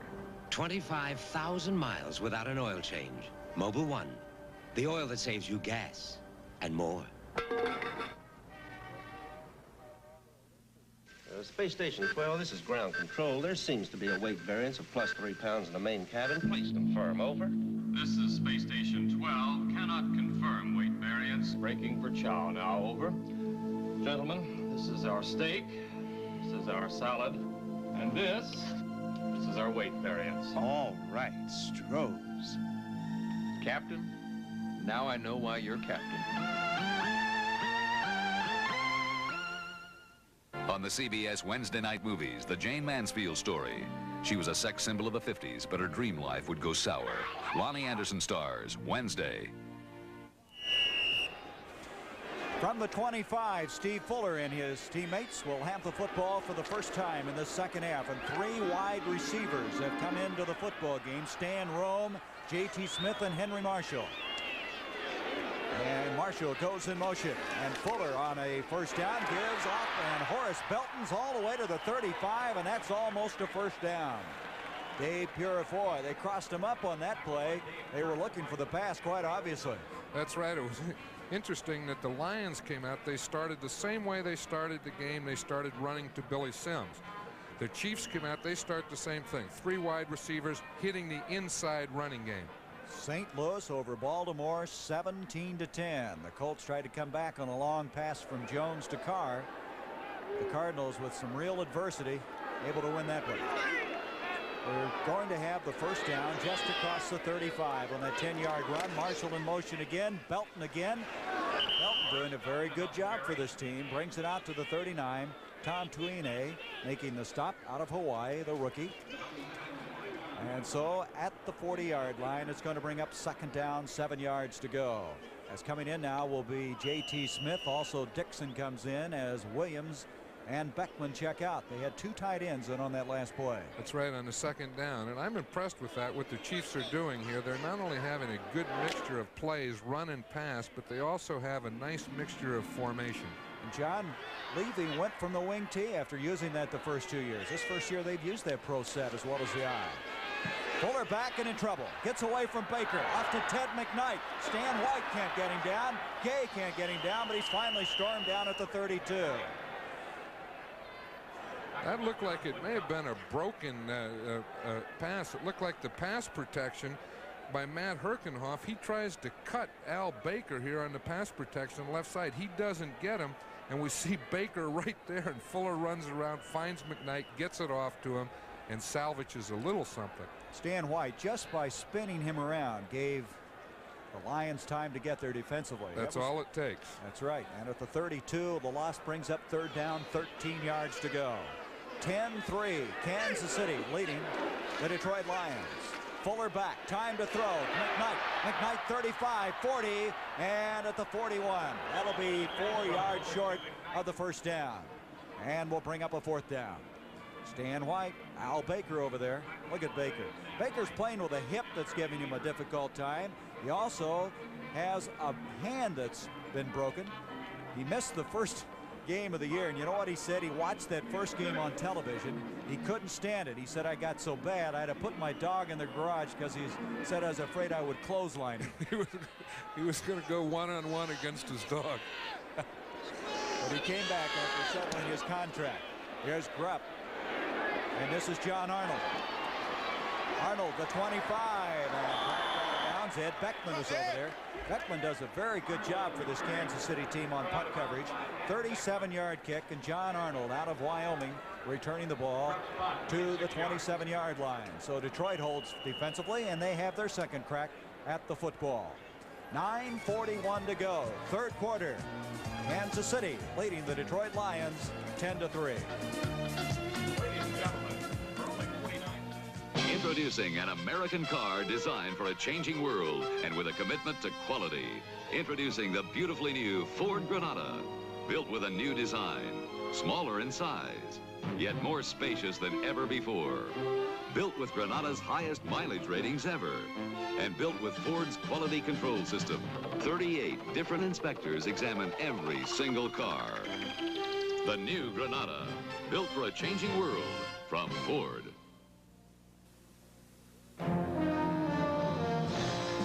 Trail boss on a cattle drive. You put in long days under the big sky, and when the work's over, you head for the mountains. Bush. Head for the beer that goes down smooth as a mountain stream. Brewed the natural way, so it's always as smooth as its name. Bush. Head for Bush beer. Head for the mountain. Gary Bender with John Madden. The ball at the 28-yard line for Detroit. First down. 10-3. Kansas City with the lead. Thompson, Scott split out for Gary Danielson. Danielson off to Sims. Sims looking for a block. It doesn't materialize. And he loses yardage. All he really needs, John, is to get those shoulders turned up the field. That's right, and I'll tell you who didn't let him on that play was a strong safety, Herb Christopher. He came out, they were trying to block Herb Christopher. He plays off the block, and I think we'll see it out here as we see 41 come from the outside. You see, he didn't let him get outside. He didn't let Sims get his shoulders squared and turned upfield. Elias was the guy trying to lead that play. He's the man who played miraculously last week on a bad ankle. This week, starting the ball game and been in there all the way. Danielson on the straight ahead thrust by Dexter Bussey. Bussey maybe to the 30. Dave Lindstrom made the stop, and it's third down, and it's going to be still 8 yards to go for Detroit. Leonard Thompson comes back in. Jesse Thompson checks out for Detroit. That's how they call their plays with the two Thompsons. They give the play to one of them on the sideline. He comes in and gives the play to the quarterback, Gary Danielson. So they switch Leonard Thompson and Jesse Thompson each play. And it's Leonard Thompson this time to the bottom of the screen, split out. Third down, 8. Scott in motion. Danielson. Time to throw, and he has his man, Leonard Thompson, and that'll be a first down. Gary Danielson right on the mark that time as Barbaro makes the stop for Kansas City. And there's probably a holding penalty against the Lions. Look at the 15 or 25-yard line area. Let's see. That's what it is, holding. That was what plagued this team last week. Detroit had 10 penalties for 80 yards last Sunday. Let's see if we can see it again here. It's an inside holding penalty, and I think it would be against the guard or the tackle right there. I don't see it. Inside, where he threw the flag, he threw it right at Tommy Ginn or Homer Elias, but I didn't see a holding there. Holding number 66, offense. You had that one down, Coach, all the way. It was Ginn. Got to have a lot of sympathy for Ginn. He's been pressed into that center spot. He's really a natural guard, but he's playing center due to all those injuries. Right, and I didn't see a hold. 5 defensive backs are in for Kansas City. Third down now, 18 yards to go. They're teeing off on him. And he gets it underneath to Billy Sims. Sims to the 32-yard line. He's exciting on anything that he is involved in, and there was a good example of it. They get some of their yardage back, 12 yards to be exact, but it's still fourth down. But just catching the ball in the open field, everybody, there seems to be a hush for a moment in the crowd. That's right, because they never know if they're going to get him tackled or not when Billy Sims has the ball. J.T. Smith goes back for this punt from Skladany. Skladany is the young man that they picked up from Cleveland when he couldn't sign, and he's been a welcome addition as Smith going back to his own 32-yard line. An overhead view. Boy, what a beautiful facility this is in Arrowhead Stadium. This wouldn't be a bad time for the Chiefs to come on a punt block on this play. The snap's low again. I tell you, Skladany's going to get a little gun shy back there. Fair catch by Smith, and he had right on top of him on that play Wayne Smith. At the 30.5-yard line, Kansas City will have it. They've got some problems in that snapping department. That's 2 snaps now on punts that have hit the ground. A 38-yard kick by Skladany. It's Whited, who's playing offensive tackle, also snapping on punts.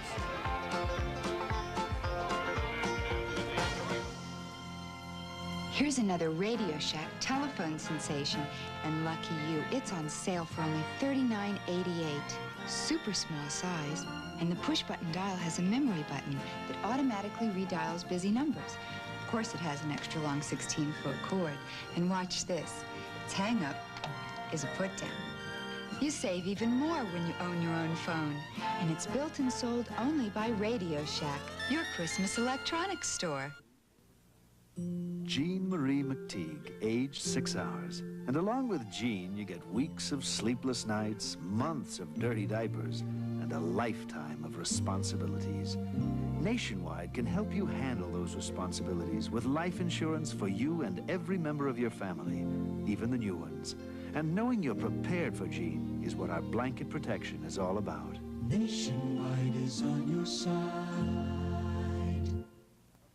See the battle of the NFL cheerleaders, the Fats Mosconi Pool Challenge, and the Acapulco Cliff Divers next Saturday, 4:30 Eastern on the CBS Sports Spectacular. Kansas City with a football at the 30.5-yard line. They have a 7-point lead. Fuller in this game is 5 of 9 for 64 yards, 1 touchdown. Also 31 yards rushing. And he comes out throwing to J.T. Smith. And Smith across the 35 to the 36, a gain of 5. It'll bring up 2nd down. John, I wanted to develop something earlier. Kansas City, the first 2 years, was in the wing T. A lot of people say, what in the world are they doing in the wing T? But Coach Levy had a real idea about protecting his defense. And I think it was a real smart idea by Coach Marv Levy, who I have a lot of respect for. I have a lot of respect for both the coaches in this game, but he knew that he didn't have a strong defense, and he wanted to buy some time to develop the defense. And by going to wing T and more control, he probably wished he had been in a wing T on that play. Boy, I guess Charlie Weaver just annihilated Fuller back to the 25-yard line. And that is one of the few times that Fuller's really been given that much of a difficult time. A 9-yard loss. They're going to mark the ball at the 27. Let's look at this again. We'll see it again. It was a linebacker, Weaver, blitzing from the outside, and what happened is both backs went away. Both backs went to the weak side. When Weaver came from the strong side, it could have been on key. There was no one there to block it. 3 wide receivers in. That's 23rd sack of the year for this Detroit team. Fuller stepping up, and they're going to get another one. It's 24. Ooh. The Silver Rush, that's what they call themselves. They had 45 sacks a year ago, and 2 years ago they set a team record with 55, and they're on schedule for another big year, 24 to be exact right now. So that will turn the football over. Rupp will come in and kick, and Fuller goes out, and he's probably right now just trying to get his senses back. He's been belted pretty good. He was, and that's a disadvantage of the 3 wide receivers opening up when you don't have the running game going or the threat of a run as they did on that 3rd and long. Rupp and John Arnold. Arnold from the 40. The picket is there to the 50, 45. And you could see they were starting to string it out. 37-yard kick that time. Charles Jackson over to make the stop for Kansas City. And at the 45 at the Kansas City end of the field, Detroit has the football. Good field position. Down by 7 points. 5 minutes, 44 seconds to go in the 3rd quarter. Introducing the revolutionary twin action shaving system engineered to outperform twin blades. The new Norelco Rotatract razor. Inside 3 floating heads, Rotatract works like twin blades to grip hair. Raise it up, then razor it off hundreds of times a second for a shave that's twin blade close without a nick or cut. The new twin action Norelco Rotatract razor. Cord and rechargeable. Twin blade closeness, but no gotcha.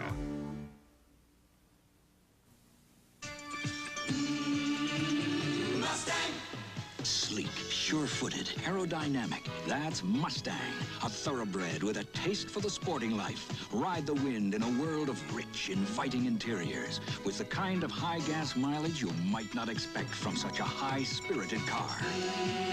Mustang! Mustang, America's most popular sports car. From the world of better ideas at Ford. What's going on below Flo's Yellow Road? Oh, you slimy varmint! A little skunk goes a long way on the season premiere of Flo, Monday at 8, 7 Central and Mountain. Detroit with the football at the 45-yard line. Billy Sims with 43 yards thus far on the day. He came in here leading the NFL. However, not leading by an awful lot as he has Campbell and Payton breathing down his back. He's going to add some yardage here. 30, 25, 20.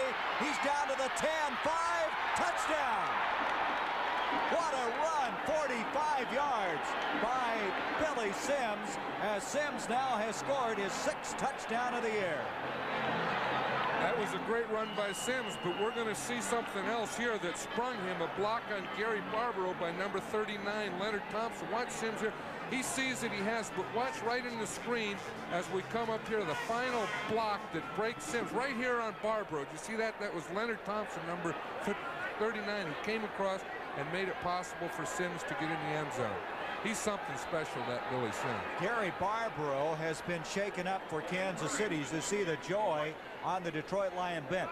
John, I started to say before that run he had Payton and Campbell breathing down his back. Campbell was 99 yards behind him starting today. Payton was 21, and we just found out a while ago that Campbell went 55 yards for a touchdown. Right, and that puts the Houston Oilers ahead 10-3 of the Cincinnati Bengals. As we look at Gary Barbaro down here, we hope he's okay, but you'll see that he didn't see that block of Leonard Thompson. He didn't see it again, and we'll watch this run of Sims again. But watch how he can make that little cut, how he can change directions, and then when he gets out in the open field, how he can turn it on, set up, and wait for his blocks and cut off his blocks. Well, he had 43 yards previous to that run. He just added 45 yards, so he was able to match what he did the entire first half. John, there's something about Sims. You see him, you know he's running fast, but he seems to have that little extra something when he really needs it. Well, he has that. He's built low to the ground, and he's always in a position where he can make those types of cuts. As we see Gary Barbaro there, he looks like he was okay. I think he just had the wind knocked out of him. But Billy Sims is like Russian roulette. You keep running them, and you don't know which one is going to be the big one. And Eddie Murray's going to tie this ball game up. We're all tied up 10-10. Well, that drive took 9 seconds. It took Billy Sims 9 seconds to go 45 yards, and we're all even.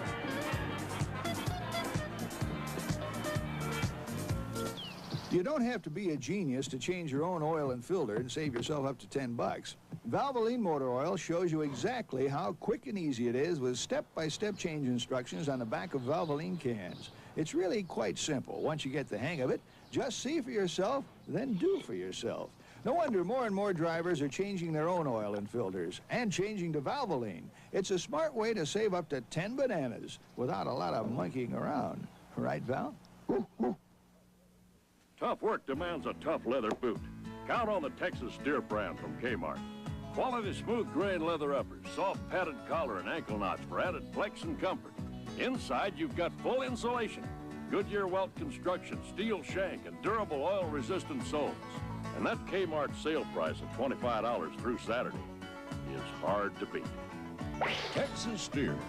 A little bit of loot buys a lot of boot. At Kmart. Got to brave the elements when you come to the National Football League games. They look like they're at the North Pole. It's not that tough, really. Yeah, I know you. You always used to stand on the sidelines in your shirt sleeves. There's Carlos Carson going back for Kansas City. We're all even 10-10. 5:35 to go in the third quarter, and this crowd a little subdued right now as they watch Billy Sims go 45 yards for the touchdown. Murray hits it very high. Carson at the 4. 15 out to the 20, and he's going to bring it out across the 25 to the 26. Carson is the fastest player on this Kansas City team. 5th round draft pick out of LSU. He's only caught one pass, but he does a lot in a lot of ways for this team, and that's what I mentioned. Took him 9 seconds to go that far. 9 seconds. I'll tell you what, he's run a 100-yard dash. I don't know what he's been timed in. Fast. Just fast. With a little extra when he needs it. From the 26. But the big thing is his movement and his balance and his ability to cut. Kansas City Early in this game led 10-0, now tied up. Fuller over the middle, he hits Belton. Belton to the 35. That's been a big play, that underneath pass to Belton. Belton is very close to the first down as Stan White made the tackle. And it looks like he has a first down. And it's the same play we see. It's a little delay. We see Belton delay, hold there like he's blocking, let the defense go deep, and then he comes across the field. So the first down now at the 38-yard line. That was a 12-yard pickup. Again, John, that underneath pass really working for this Kansas City team. Especially on first down. And they have another first down from the 38. Fuller on a little delay to Ted McKnight. McKnight doesn't have a lot of running room on this one. Stan White was the first to get there. Stan White is one of those guys, he just won't let you shake him. He's always seemingly in position. And there was a good example of it. Well, the entire Lion defense was there on that play. That's one thing about a team that swarms and pursues and gang tackles. You can't spend a lot of time with the ball in the backfield, because one thing that can draw a crowd is having the ball. And in a hurry. Stan White, according to Monty Clark, he said, I'd make that kind of trade any day, and that's been the kind of trade he had. Just a medium-sized, middle-round draft pick. Fuller back, pressure. Tate to Smith, and Smith dragging tacklers inside the 35 to the 34. Smith, good concentration on that play. Walt Williams drags him down after a 28-yard pickup. This was a blitz here, Gary. Both outside linebackers came. They picked him up real good with their running backs. And Fuller threw the ball right in there between two defenders. That was an entire play that was really an outstanding play. They had good pass protection to start it, a good pass route, and a nice throw. Marv Levy said that Fuller is so coachable. He takes criticism very well. He'll just continue to get better. This time, very little develops on that play as John Woodcock made sure of that. You see Herkenhoff as Horace Belton may have picked up a yard, and that's all. Second down coming up. Herkenhoff coming back from last year when he was out with a knee operation after 5 games. Glad to have him back. And as we mentioned at the top of the show, Charlie Getty was on the injured reserve list for the first 4 games, as was Jack Rudney, who's kind of the spiritual leader on this team. He's a leader in a lot of ways, and he gives, when he's back, he gives everyone confidence. Second down, 9. Fuller somehow gets rid of the football. That Silver Rush getting stronger and stronger as this game wears on. We'll see this. I think this is one of the good matchups in this game. It's Herkenhoff against Baker. Here, see, Baker takes an inside move, and Herkenhoff gets a little help from the guard, comes back, has good position on him. Baker had a little elbow towards the head there right at the end of that play, didn't it? That'll give you a headache on Monday morning. I would guess. That was Purifoy that actually hit Fuller as he was getting rid of the football. Fuller showing how strong he was on that play. Purifoy was hanging on him. Third down, 10. Fuller really busy. Purifoy comes through. We're going to have a holding call against Kansas City. Fuller tried to hit Henry Marshall. Now, when you're going to see on this replay is one of the offensive linemen trying to tackle Purifoy as he broke through. There it is, holding. Purifoy takes an inside move. We see right up there at the top. We see Getty come from behind. He couldn't clip him, which he tried to, which is legal. So he grabbed with his right arm and tried to hook him. Good job, Bob Fishman. I'll tell you, it was a great job. The cameraman and the official, the umpire, were watching the same thing. But if you're going to get a holding call, you might as well tackle the guy, huh? Just protect your quarterback. You have to get a good one, because there are bad ones. The bad ones are when you hold, you get caught for it, and the quarterback gets hit. That's a bad hold. Holding number 77, offense. Well, Charlie Getty just soon forget about that particular play. He's going to bring it back now. Third down, 20 yards to go from the 44. Detroit has tied up Kansas City in the second half, 10-10. They trail 10-0 at the 5:39 mark of the second quarter. Only to add a field goal with 11 seconds left in the first half and the touchdown here in the third quarter. Offside, possibly. A flag. Fuller. Oh, is he getting belted right now? This time, Tuene over there. We'll see if they were drawn off. Sacked by Baker. Looked like maybe the Lions were drawn off, but we're not going to guess. That's a tough one. No, it looked like they jumped and they got in that neutral zone that you can't get into. See here, see if we can see any movement. No, I don't think so. That was against the Detroit. They jumped. There was no movement by the Chiefs. That's right. Offside against Detroit. That was the thing that really disrupted this team last week was the penalties. Monty Clark said we're not going to slit our throats. He says we still have a 2-game lead in the NFC Central, but we just can't keep making mistakes. And here's one of them now, a 5-yarder. Wait a minute. Where's he going? Well, the sack didn't count. Offside. So Defense. they went. That's You want me right. to explain it, Jerry, or do you want to explain it? No. Yeah, so they took the sack and then they went back to the original line of scrimmage and then they marked off 5 yards. That was Jerry Seaman there talking. Another one bites the dust. What that's all about is, for some fans that aren't familiar with Detroit, they have a song called Another One Bites the Dust by the rock group Queen, and they play that after every victory, which of course has been played 5 times. Fuller in trouble. Fuller delivers to Henry Marshall at the 15. He's to the 12. Fuller rifled a shot that time. He was on the move. He comes back on a 3rd down and 15 and gets a 1st down on this pass play. And we'll see this play again. Last week we see Henry Marshall here in the slot. He's really a tight end in this position, running a hook pattern. He runs up like he's going deep, stops and comes back. Now Steve Fuller has an awful lot of confidence in Henry Marshall. He was saying that he just has a feel. He knows where he is all the time, and I think that this is really a good example because he's getting pressure. He has to run out. He finds it open. He finds and feels Marshall into the middle of the field. Big 1st down. Back to the live action.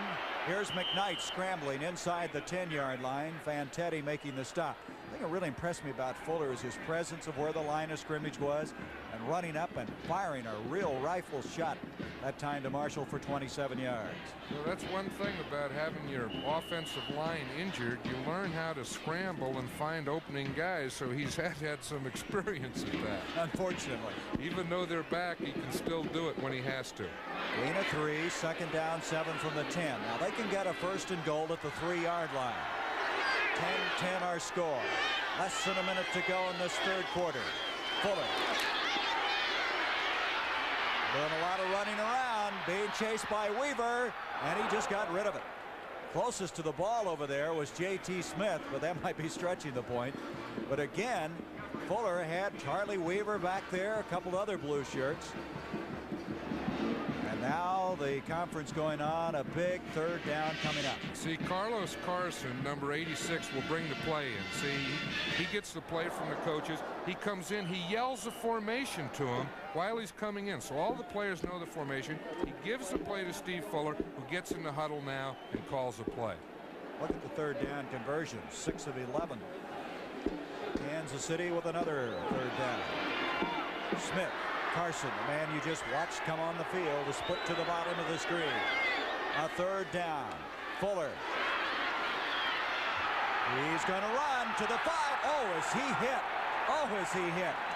I believe he got the 1st and goal. How did he hold on to that ball? There was no way that he could have seen that defender coming from the outside. Boy, did he take a shot. And actually, the tackle drove him farther up the field, which I believe gave him a 1st and goal, didn't it? They may have to measure. Let's see. They got it. 1st and goal. We'll see this replay. 1st and goal just outside the 2-yard line. 14 seconds remaining now in this 3rd quarter. And right now, officials have asked for a delay. What's this all about? This is ready to go again. Fuller is checking. He wants to know. There's his rushing stats on the day.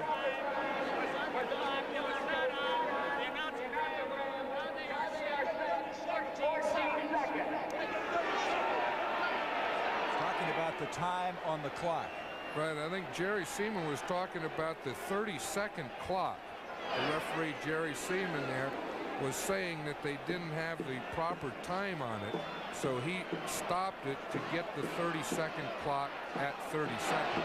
It had 9 on there is what it had. And so they had the full complement of 30 seconds to get this play off.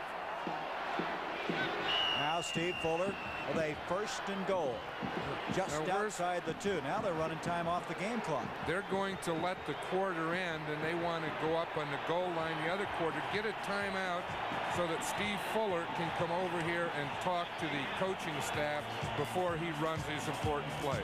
That's the end of the 3rd quarter with the score, Kansas City 10, Detroit 10. We now pause for a word from your local station.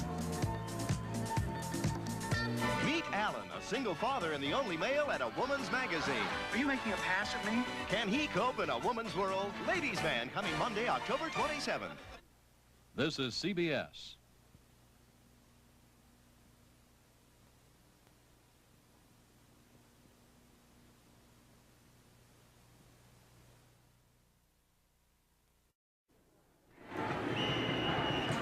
Beautiful Arrowhead Stadium. We're just east of the Missouri River, and this crowd of 59,391 sitting here on this October afternoon as the sun now starting to set. And as we start the 4th quarter, Kansas City with a 1st and goal at the 2.5-yard line, trying to go on top. Morgado, and he's denied the touchdown and then some. It'll be 2nd and goal from there. 10-10 our score. This is exactly, John, the kind of game we figured we were going to have. Right, we sure have something here because both teams have had their moments. We've had some nice runs and passes and some good defense, and when you get down here, it's very, very tough. Well, Warpaint wants to do some running. Warpaint wants out of the gate. 88 and out the gate, he says. Let me out there. 2nd and goal. They may have picked up a yard, that's all. Here's Morgado again. He's trying to get in. Boy, he tried twice to lunge forward. There's Fuller. You see how far they have to go on a 3rd and goal. I always wonder how those quarterbacks know how far it is. They aren't in there in the bottom of that pile checking it out. Rudney is hurt for Kansas City. He is hurting the center. He's bent over. They're looking at him. He's shaking it off, I believe. Boy, he's been tough. He's had a hamstring problem. I'll tell you, he is something special. I had Jack Rudney in the Pro Bowl for 4 years. I'll tell you, he's one of the best that ever played. 3rd quarter, the Eagles leading. San Francisco back on top. Gonna come back. And Houston now leading Cincinnati. Here we go. Oakland leading Seattle 16-0. 3rd and goal. Fuller. He's in. Touchdown. That was 2nd effort that did it. It was a great effort by Steve Fuller because he was going on a quarterback sneak. He went straight ahead. There was nothing there, and then he stopped and he slid to the right, got another momentum move and into the end zone. We watch here again. See, he starts there. He gets hit there. There's nothing. He just turns and wheels, comes back, another effort, and he got the ball to the goal line. That's where a big quarterback like Fuller is really pays off. Look at this great shot here. He just hits, rolls, spins, gets the ball in the end zone. And now Lowry on the point after. Fuller to hold. Lowry's kick. And it's now 17-10 in favor of the Chiefs. And Kansas City, who's trying to make it 4 in a row and finish 500 at the halfway point. And Warpaint on the move. There's old Warpaint. I needed the mileage of a Toyota Cressida, but it didn't have enough room. What I needed was the room of a Volvo, but it didn't get good enough mileage. What I needed was a Citation. What I didn't need was the price. What I needed was a miracle. What I found was a Fairmont. Ford Fairmont. It makes a world of sense. A world of better ideas coming from Ford.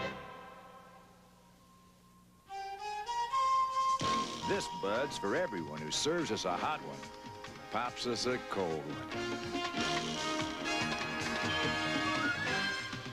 This Bud's for you. is coming through. Yeah, just for you. That distinctively clean, crisp taste that says Budweiser. This Bud's for you. See the battle of the NFL cheerleaders. Plus the courageous Acapulco Cliff Divers next Saturday, 4:30 Eastern on the CBS Sports Spectacular. Kansas City has taken the lead, 17-10. The Lions, who have battled back all afternoon long, will have to do it again. Lowry kicks off. Boy, does he get that high. Here's Rick Kane. Kane to the 10, 15, 20. And the guy who's leading the NFC in kickoff returns does a pretty commendable job. Out to the 23. Morgado made the stop. I don't think I've ever seen anybody kick the ball any higher than Lowry does on a kickoff. And those are the real tough ones to return as we watch Rick Kane walk off the field here. The reason that I like him as a return man is he's not the fastest in the league, but the one thing that he can do, he's strong, and he runs a kickoff return like a fullback runs it. And those have always been the most valuable type kickoff return men in the league. Monty Clark knew him when he was a young man. He was a guard at Candlestick Park when Monty Clark was the head coach of the San Francisco 49ers. Here's Billy Sims trying to get up the field. And he did not, because Gary Spaney made quite a play on him. Spaney coming through, making the stop. Spaney has led the team in tackles the last 2 years for Kansas City. There's that last drive. Fuller, of course, taking it in. An impressive drive. It was an impressive drive because it had passing and running. Good mixture again, as the Chiefs have been doing all day. Loss of a yard on that last play. 2nd down, 11. Sims having a little trouble with the shoe. Danielson looking to see if he's going to be all right, and he will. As they still have 14 seconds on the clock to get the play underway. Here is Sims. Shoe is on, and he's up to the 25. Art Still. Haven't heard a lot about him today. We haven't called his name all that often. You know, it's interesting. He was playing against rookie Mike Whitehead, and I would think that Whitehead is really doing a pretty good job. Sims again. Look at this. Watch the way he can make those moves and those cuts, and he's always in a cutting or running position. That was a fine play by Still. The one thing about Art Still is he plays the whole line of scrimmage from sideline to sideline. He plays defensive end like a linebacker. Sideline to sideline. I think that's what Levy said. He's maybe the best in that category. David Hill in motion on a 3rd and 7. They hit it up the middle out to the 34-yard line. And that's going to be enough for the first down. Thomas Howard made the stop. They really crossed him up on that one. Sims hitting up the middle. They had everything looking as though they might throw the football on a 3rd and 7. That's the difference between a Billy Sims and an average running back. When you talk about confidence, when you're 3rd and 7 and you have a running back that you'll hand the ball to and believe that he's going to get a first down, you have something special. That's the way O.J. Simpson was at Buffalo. Sims now has 99 yards, so he is just about to accomplish his 4th 100-yard day of the season. And end around to Jesse Thompson, but it didn't fool anybody. Thomas Howard was there first. Looks to me like Kansas City had been waiting on that one all night long. Gary Spaney eventually made the tackle. I don't believe I've seen an end around played any better defensively than that one was. No, we know why, too, because remember a couple weeks ago we did the game with the Lions against the Saints, and the big play for the Lions was a reverse. Now, Kansas City saw that same play on the films. They worked against it all week. They say when both backs go one way, stay at home. Make sure it's not a reverse before you start to flow. They lost 4 yards, 2nd and 14. Danielson to Sims. Sims has a little crease, and here he goes. He has a first down, and he didn't need much of a crease, but he took advantage of it. Herb Christopher made the stop. It's another Lion first down out to the 46.5-yard line. That's one thing about Billy Sims here is we'll see that little crease again. As you say, he doesn't need much. He just needs, and there's a little crease right there.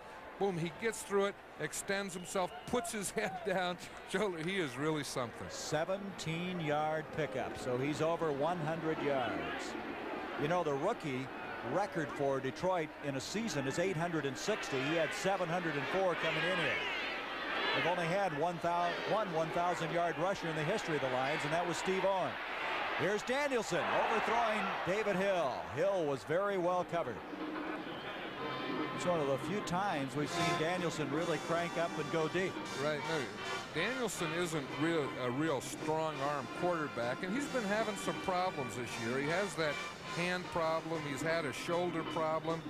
And if we see a shot of him here in the huddle, we'll see that he's wearing some protective device underneath his jersey. And so he's had his problems as we see it there.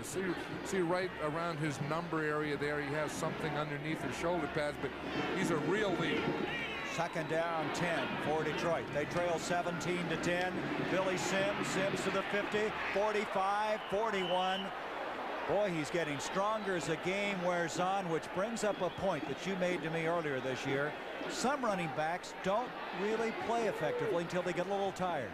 That's right, and I know that Earl Campbell told us that he was that way. As we watch Billy Sims here, I get the feeling that he's that way. Early in the game, they get a little, they have some nervousness, some anxiety. The defense is a little quicker.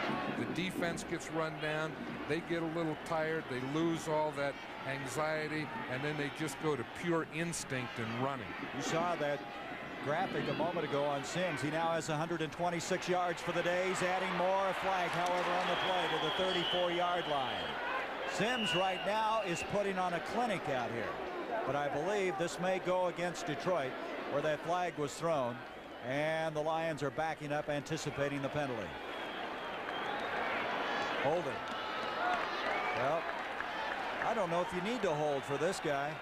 No, you don't. You don't have to hold to get a little crease. When you have to hold is when you have to protect the quarterback or you need big creases. Well, that's going to stop him momentarily as it will bring the ball back to the 48. He's a little tired there, but that's a good tired. That's not a bad tired. Number 81, offense. Holding, number 81, offense. Said it twice. I don't think David Hill appreciates that, does he? Well, the guys that don't are the offensive linemen, because the only time they get their names mentioned is when they hold. So tight end David Hill. That's the penalty. First and 20. Scott goes in motion. Danielson. Pressure broken up. Thomas Howard. Oh, wait a minute. That'll be a 15-yarder. Thomas Howard made a beautiful defensive play, and then I'm sure he wasn't thinking about it. Pushes Danielson, and that'll be roughing the passer. And that's an automatic first down. And that's one thing you hate to see as a coach. And again, we see Howard coming in here. It's a screen pass. He does a nice job getting up in the air, so he can't do it.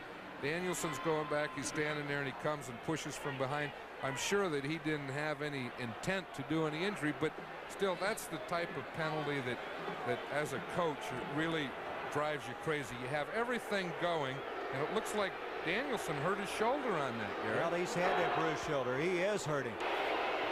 Personal foul. Roughing the passer. Number 52. Defense. First down. That sets it up at the 37, so it was a first and 20. Now, Howard,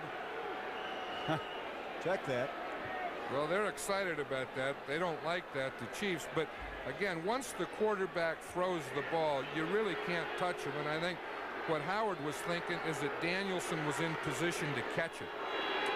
So the penalty gets him out of a hole. They had a first and 20 before that last play. Here's Dexter Bussey. Bussey hasn't been called on that much. Into the 30-yard line, and a couple of fired-up football teams. They are. We have two fired-up teams out here now, Gary, and that's a good time to run a Bussey. I'm sure now that Kansas City defense has to be keying almost entirely on Sims, so that's a good time to pop one to Bussey. Tampa Bay now taking the lead over San Francisco. San Francisco, after winning those first three games, really been struggling. Well, they've had some injuries. On the 30-yard line, second down, 3, a gain of 7 that time by Dexter Bussey. 17-10, Kansas City with the lead. Danielson, Sims has a first down just short of the 25-yard line. Lindstrom made the stop. Him to blow that whistle long and hard out there because they're still going after each other. Danielson is standing back there behind the huddle, still holding that shoulder, moving the arm around like he's trying to get circulation back in it. Boy, he's had some problems with an arm. We also discovered a couple of weeks ago he has a hand that cramps on him sometimes after he throws the football. He's coming back from knee surgery, but he's still been the man. And he has a first down. That is a 13th first down for Detroit as opposed to 15 for Kansas City. 8.5 minutes left in the game. Billy Sims. Sims at 25, the 20. Did you see that cut to the 17-yard line? He cut that time, and I think he had everybody going by.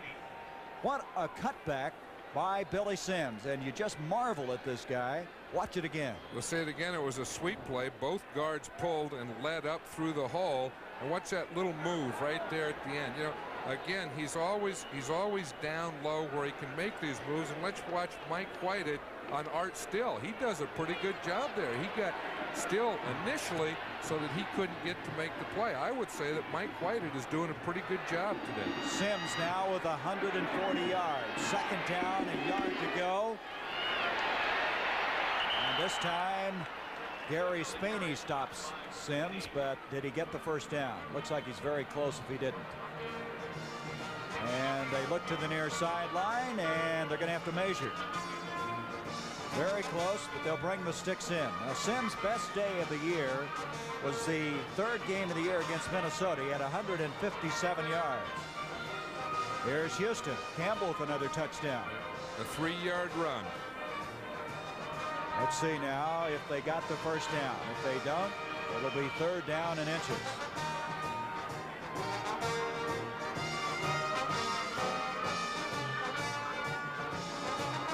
Oh, boy, they are just short. Third down coming up. With 7:25 left in this game, Detroit with a third and inches. As you look at Philadelphia, Chicago now is on the scoreboard in that game. 14-7. Well, changes now for Detroit. Ulysses Norris has come in. They're going to have 2 tight ends in on this play. And I wouldn't think that Gary Danielson would run it on a quarterback sneak. That's what Steve Fuller did down there for a touchdown. But I think that Danielson in this situation will probably go to Sims or Bussey. I know I would if I were Danielson. There we go. Set up Danielson. He gives to Sims. Sims has it. Billy Sims, first down inside the 15-yard line. And so Detroit keeps this drive going. They've got a lot of time in this football game. Less than 7 minutes. As Billy Sims retreats back to the huddle. You know, the thing about Detroit, they had a slogan this year, from worst to first. They were the worst last year, winning only 2 games, and this guy was leading a real comeback by Detroit in 1980. And that was Tampa Bay's slogan a year ago. In motion goes Scott. Here's Sims. Sims to the 10. Sims to the 5. He stays on his feet, but they say he's out of bounds before he got into the end zone. He tried to tightrope walk that far sideline. Let's see where they're going to mark it. Just inside the 5. I'll tell you, as we watch this, it's an I formation play, a flip to get him outside. He's being led there by Bussey, who gets a nice block there on Howard, lets him get around that corner, and when he gets around and turn it up, you know, he not only runs with speed and quickness, but did you see that strength when he hit Gary Green? Gary Green was all that kept him from going in. Second down, 1 to go for a first and goal at the 3.5-yard line. Danielson to Sims. Sims trying to get the first and goal. It looks like he may have. He only needed a yard. Following the left side of that offensive line, which is Elias and Baldischweiler. Really the only healthy side of that line right now, as Detroit's had to do some patchwork on that right side as well as center. Let's see if they got the first and goal. Still no indication. And their patchwork has been doing a fine job today because they've run equally well on that right side. They didn't get it, John. It's third, and it can't be more than an inch to go. Third and about, you guess how many inches. There, he's tied that record we mentioned earlier, 860 yards for a rookie. 1967, Mel Farr did that. Our producer, Jim Silman, giving us that information. Here we go, third down. And they have a first and goal. Dexter Bussey that time. They cheated Bussey up on that one. He was a lot closer to Danielson than normal, and he really hit that hole in a hurry. He got the first down, darn near broke it for a touchdown. See, it's a little quick trap up inside. Bussey was cheated where he was only about 2 or 3 yards behind Danielson, where he was in a position to hit the hole quick. Detroit trying to tie this game up. 5:35 remaining. 17-10 Kansas City. Another impressive drive by the Detroit Lions. First and goal. You see it at the 2-yard line. Billy Sims. Sims diving. He's short. He was completely turned around by Barbaro, who was shaken up earlier in this game. Boy, that Barbaro has really hit some people in this game. Watch this effort. You know, you think of how a human body can take this type of punishment that Billy Sims has been taking, because every time he carries the ball, he's been getting hit. Now, had that been the other type of somersault, you see his feet ended up in front of his head in the ball. Had it been in reverse, it could have been a touchdown. That's a hard way to pick up a yard. There's a tired man. Here we go, second and goal at the 1-yard line. Danielson to Sims, he's in, touchdown. Billy Sims. Just a magnificent effort on his part. And now a chance to tie up this game as Eddie Murray comes in. There's some fans from Toledo, Ohio.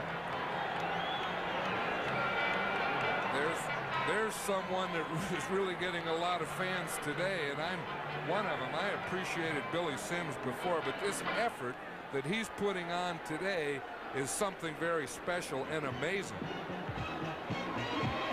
Well, at the top of the show, Art Still said we compared Sims to the Campbells and the O.J. Andersons, and that's a very apropos comparison.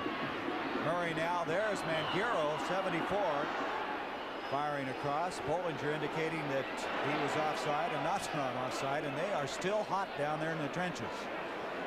They are, and that all started on that Thomas Howard penalty. You know, that gave the Lions a big play, and it fired up both teams, and it's still carrying on. By golly, it's going to go against Detroit, I believe. It was a 1st and 20 as you look back on that play, and the roughing the passer gave Detroit that automatic first down. Now, don't think that this isn't a big play there. That 5-yard penalty. Illegal snap, number 74, offense. That would be Mike Whited, the rookie that we've been mentioning now. Murray, he's going to be the same as kicking a 29-yard field goal now. But he's had longer to think about it, though. That's right. He kicked a 20-yard field goal earlier in this game. Murray's kick is up, and this game is tied up. 17-17. We have a dandy here at Arrowhead Stadium with 4 minutes, 38 seconds left to be played. This crowd of near 60,000 getting the money's worth. Hi, I'm Fran Tarkenton with a great new game. It's Kenner's fantastic new live-action football. It sure beats those old blips and dots games. Play the computer or a friend. You see and control all the action. You see the tackles, you make them. There are interceptions, conversions, safeties. Live-action football makes me feel I'm back in the game. Who says I can't win the big one, huh, guys? Electronic live-action football, new from Kenner. In my first term, we've not found all the answers, and we've made some mistakes. But it's fair to say that we've made responsible choices for America. A pioneering energy program, an economy now headed in the right direction, a peaceful nation searching for a wider peace. In achieving these things, I've learned a great deal. Today, I'm an established and experienced president, and I'm looking forward to being an even better president in my second term. But first, of course, I'll need your vote on November 4th. Re-elect President Carter. See the battle of the NFL cheerleaders, the Fats Mosconi Pool Challenge, and the Acapulco Cliff Divers next Saturday, 4:30 Eastern on the CBS Sports Spectacular.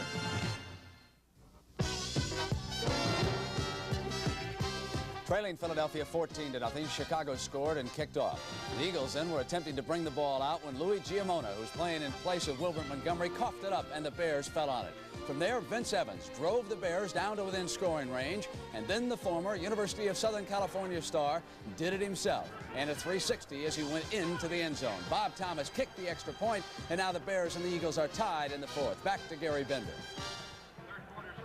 Brent, thank you. We have it tied up here, too. 17-all with 4:38 remaining in the game. Murray to kick off. Horace Belton is back deep now for Kansas City. Billy Sims with 155 yards for the day. Well, that's a funny kick. It's going sideways. Belton having trouble with it. Those are hard to handle. Now, does he have to bring that out? Yeah, he has to bring it out. Well, now they say the impetus of the ball took him in there. But then it's a muff, right? If the impetus of the ball went through him, if he didn't catch it or ever have control of it, then he can down it in the end zone, and I'm sure that's what they ruled. Had he had control and it went in, then he would have to leave it there. If we watch it again, you see, no, that's true. He didn't have control. The impetus took the ball into the end zone, so he can touch it down there, and the ball will come out on the 20. You know, one of the key men on that play was Morgado. He was coaching him down here. He was giving him directions. That's smart. 3 wide receivers now for Kansas City. Look at that. The only overtime game in 75. We may have one here. This J.T. Smith. Smith out to the 39-yard line. And the Chiefs waste no time, picking up 19 yards on that pass. First down at the 39. Our time, 4:13 left. Ken Fantetti making the stop for the Detroit Lions. We talked about the importance of this game. Detroit, after losing 2 of their last 3, would really like to pull out this one. Detroit's got a tough road to hoe. They're going to be facing some teams next week. San Francisco. On the other hand, Kansas City will be here next week against Baltimore. Then they go on the road for 3 straight weeks. 2 tight ends in. Belton gets 2 yards to the 41-yard line. He's second down 8. Charlie Weaver, who according to Monty Clark is playing his best football of his career. There's Levy on the sideline as they send in now 2 wide receivers, J.T. Smith and Stan Rome. Second and 8. The first thing they call as they go in there is a formation, so they know whether they're a tight end or 3 wide receivers or 2 tight ends. Then they go in and call the play in the huddle. 2 very well coached teams here today. 3:12. Second down and 8. Fuller on the second down. Time to throw. Smith. He's got it. Covering on the play, Walt Williams and Smith with 2 big catches on this drive. First down at the 43-yard line of Detroit. 15 yards on the play. We see the linebacker blitz coming from the middle. Fantetti, they were trying to get extra pressure on Fuller, but the fact that they blitzed, that put him in a man coverage where Walt Williams was man-to-man, and of course they got the completion. Walt Williams has 1 interception this year. He's a 4th-year man from New Mexico State. He's had all kinds of problems with his shoulder, but he's been healthy this year. First down at the 43. They have Nick Lowry, who's kicked a 57-yard field goal this year. This is Ted McKnight picking his way to the 41-yard line. Gain of 2, second down 8. Fantetti again. Boy, Fantetti's been in on a lot of tackles in this game. Mentioned last week he had 9 solos and 4 assists against Chicago. Right, and the Lion defense has done a real good job against Ted McKnight. They've kept him under control this whole game. A 2-minute warning is here. 2 minutes with which to decide this issue in regulation time. It's all tied, 17-all. Introducing an American car designed for a changing world and with a commitment to quality. The beautifully new Ford Granada in a new smaller size with its highest mileage ratings ever and with Ford's attention to detail. Every door is hand adjusted. Every seat is hand fitted. Every car is examined by 38 quality inspectors. The kind of detail you can see, feel, and hear. The new Granada, built for a changing world from Ford. Yes, sirree. Them Daltons had Jesse and the gang trapped. Now, old Jesse had a way out. Of course, it worked much to the gang's liking, but Jesse had some Stroh's beer, and he knowed his gang would follow that Stroh's beer anywhere. Well, them boys got clean away. Now, you may not believe this here tale, less than, of course, you drink Stroh's beer.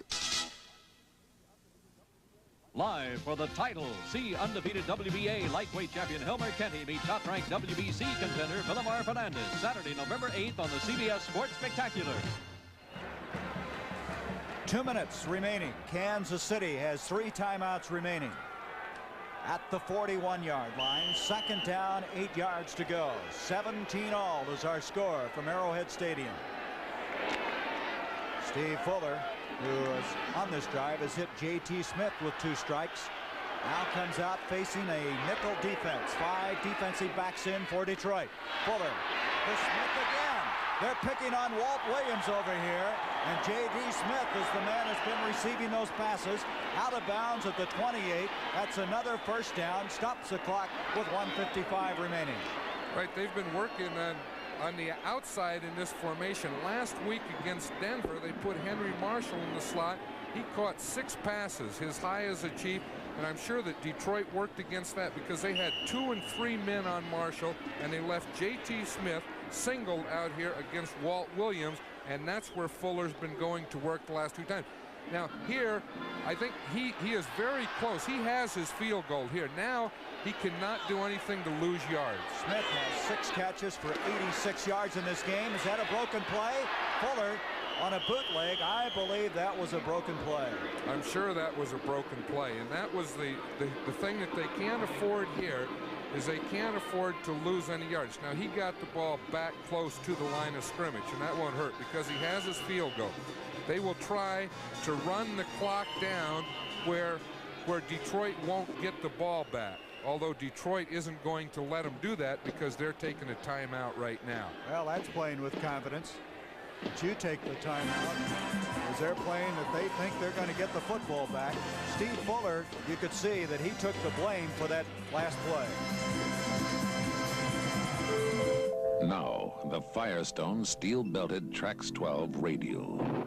Trax 12 has special traction bars for pulling power in snow, but they're hidden in the Trax 12 tread for smooth, quiet turnpike driving. Long-lasting Trax 12 with traction you can see. Traction 12 months a year. Trax 12, Firestone's lowest-priced steel-belted white wall radial.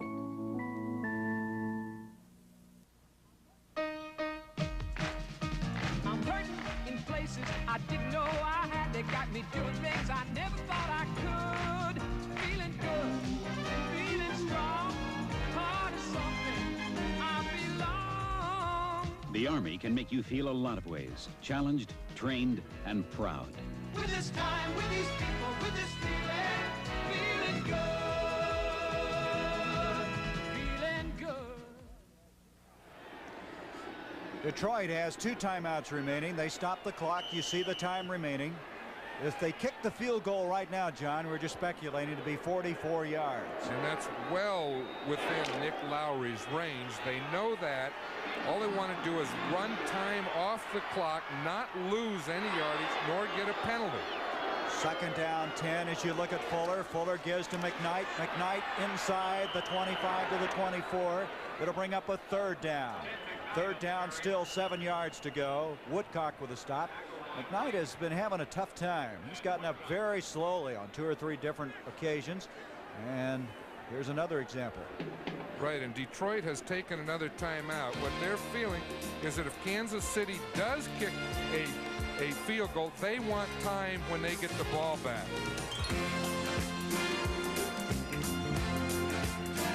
Quiet me, comfort me. The day's been long, so quiet me, LTD. And let me drive my cares away, far away, to where I want to be. Now I see suddenly the worry letting go of me. Peace, quiet, comfort. Discover a world called LTD. Quiet me, LTD. This Bud's for everybody who puts in a hard day's work.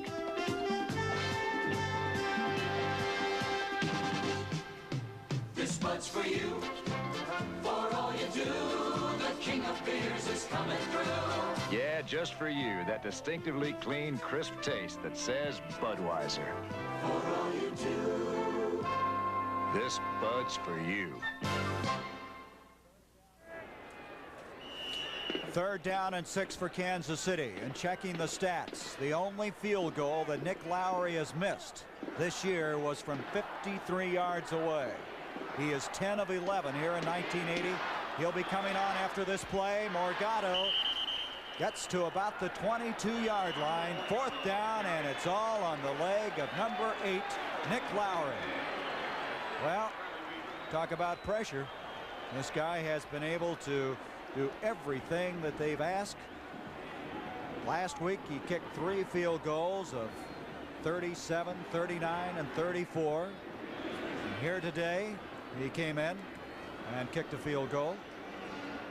And there's time out here, so he really has time to think about it. And this is a different thing. This is a real pressure kick for him. Plus the Detroit Lions will be in an all-out field goal block.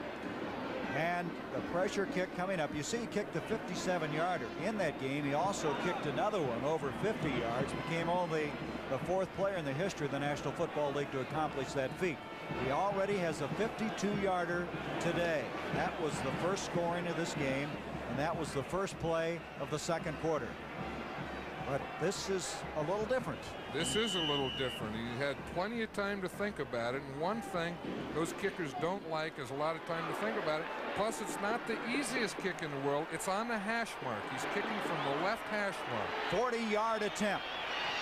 Fuller to hold. The crowd is getting to their feet here in Arrowhead. Lowery trying to win this football game. The kick up by Lowery, and it is good. Nick Lowery from 40 yards away. He is now 11 of 12 in this season, and with 1:14 left in this game, Kansas City's taken a 20-17 lead, and Warpaint, I think he's even smiling. Warpaint smiling, yeah. I tell you, Lowery knew that he made this right after it hits his foot. Watch his reaction here. Boom, the ball is hit. Now, right now, before it gets there, he knows that he has it. He puts his hands up. The ball was about halfway to the goalpost when he made that reaction. John, it just amazes me. This is the 5th stop for Nick Lowery. He had trials, it seems like, everywhere. And all of a sudden, he's become a premier kicker. What's happened? Well, sometimes it takes that. You know, you can't give a lot of kickers time in training camp. You have to decide on one and let him work. So a lot of times they don't get the opportunities. A lot of times it just takes a few years for them to get in. And there's a lot of kickers like that in the National Football League that have been with other teams. There's also, most kickers today, it's interesting, 24 out of the 28 kickers in the National Football League today are soccer-style kickers. And you had kind of a reason for that, too. Using the shoes, the shoes that they have to come up. They don't make those square-toed shoes anymore. Lowery kicks this extremely high. Rick Kane at the 15-yard line, the 20, and he's out to the 24. Now, Detroit has no timeouts remaining. 1:11 left in the game. They trail 20-17. That was Stan Rome who made the tackle. And when you have no timeouts left, John, you really got to approach it differently. Well, you have to. You have to pass in this situation, and you have to get the ball to the sidelines. Tonight on CBS starts with a brand new edition of 60 Minutes, then a CBS special movie presentation, Father Figure, followed by Alice and the Jeffersons. It's all on CBS tonight. From the 24-yard line, Detroit trying somehow to pull this game out. Trailing 20-17, Danielson throws. Whitney Paul had a crack at an interception, as did Gary Spaney. Don Parrish hit Danielson just as he released the football. Danielson now is kind of motioning around. I think that play was not run correctly. He was a little, I think, dismayed at what developed pass pattern-wise. I think he was waiting for someone to start working back to him. And you see the fact that they don't have any timeouts. The Chiefs know that they have to pass, work the ball to the sidelines, so they are overcompensating, over-defending the sidelines, making him throw into the defense. On 2nd and 10, Danielson, Freddie Scott defending on the play, Herb Christopher. You know, I haven't heard a lot about Herb Christopher. He's played very well today. He has played very well today. He's made some big plays, and that last one was just an example of overplaying the sidelines. They had him underneath and on the outside and on the inside because they know that they have to do it. The Chief defense is just running to the sidelines. This is a very tough thing for Gary Danielson and the Detroit Lions, but the Chiefs have played very intelligent football in this situation. Danielson 7 of 16 now for 102 yards, a 1 interception. Detroit would like to maintain their 2-game lead in the NFC Central, but it's slipping away right now on a 3rd and 10. Pressure. Danielson got rid of it as he was hit hard by Art Still. And this crowd, this partisan Chiefs crowd, sensing that maybe their team's going to win their 4th in a row. I'll tell you, they're excited about it. And I'll tell you someone else that I'm sure is excited about that, and that is the Chief owner, Lamar Hunt. And he's a very special man to all of us. You know, he was one of those, that foolish club that started the AFL, gave a lot of us an opportunity. He's the president of the AFL, and I know that of the AFC now, excuse me, but he's one man. I have a lot of respect for a number of owners, but Lamar Hunt is a man that's very high up in all our feelings. And the first from the AFL to be in the Pro Football Hall of Fame. We want to give credit to some people who've been just doing a super job today. Our executive producer, Charles Milton III. Our producer, gentleman Jim Silman. Always a pleasure to work with him. And a guy that we kidnapped from the NFL today and got him out here in the Midlands, Bob Fishman. That was a good move. Yes, sir. And our associate producer, Rupert Kopanix. Boy, it's been fun today, and what a game it's been. Engineer in charge. This gang has really done a super job for us. Manu Maliuna has now come out of the lineup. He was shaken up on that last play. 4th down. This is it for Detroit. 58 seconds left in the game. Danielson, his last gasp effort here to keep their hopes going. There's a flag. Danielson running. He has a 1st down all the way to the 50, 45, 43. Now there's a flag back at the 22-yard line, I believe. Nobody's paying any attention to it. Right, and there's a flag, and they're going to have to stop it now. The clock now. I thought for a moment nobody noticed it. 32-yard run by Danielson. John, that really changes the complexion now with 43 seconds. I know it, and it's not against the Lions because they're moving the chains up there, which means that the Lions have a 1st down. Encroachment, defense, penalty decline, 1st down. And with that effort by Danielson, the Lions are still alive. Yeah, because they have 43 seconds, and although they have no timeouts, that's still plenty of time. They trail by 3. What a game this has been. Jesse Thompson, Fred Scott at the bottom of the screen, split out. Danielson on his 1st down. He may run again. And he's going to. This time, though, he's going to have to hurry as the clock continues to run with 32 seconds. Right. He got to the 40-yard line, picked up only 3 yards. 27 seconds. You see the time. And the umpire will keep his foot on the ball until the referee tells him to take it off. The time getting away. Danielson is running out of time. He can't afford to get sacked. He tries to get rid of it. Now that will stop the clock on the sack with 14 seconds.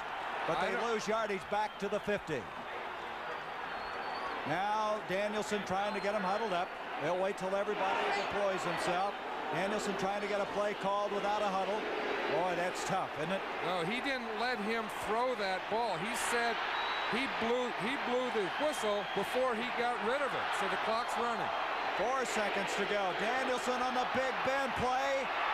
And it is intercepted. The Chiefs have won it. Coming up is Eric Harris with the interception. And Kansas City has won their 4th in a row. They are 4-4 at the halfway point of this 1980 season. Detroit now drops to 5-3. But what an effort by the Detroit Lions. What an effort by both teams. You know, we were talking about the teams and things that they've done on offense and defense. And I think a lot of effort, a lot of good things should be said about both of these coaches. Let's look at the last play. Danielson just trying somehow to get the ball down the field and get it tipped up and maybe get it into the end zone.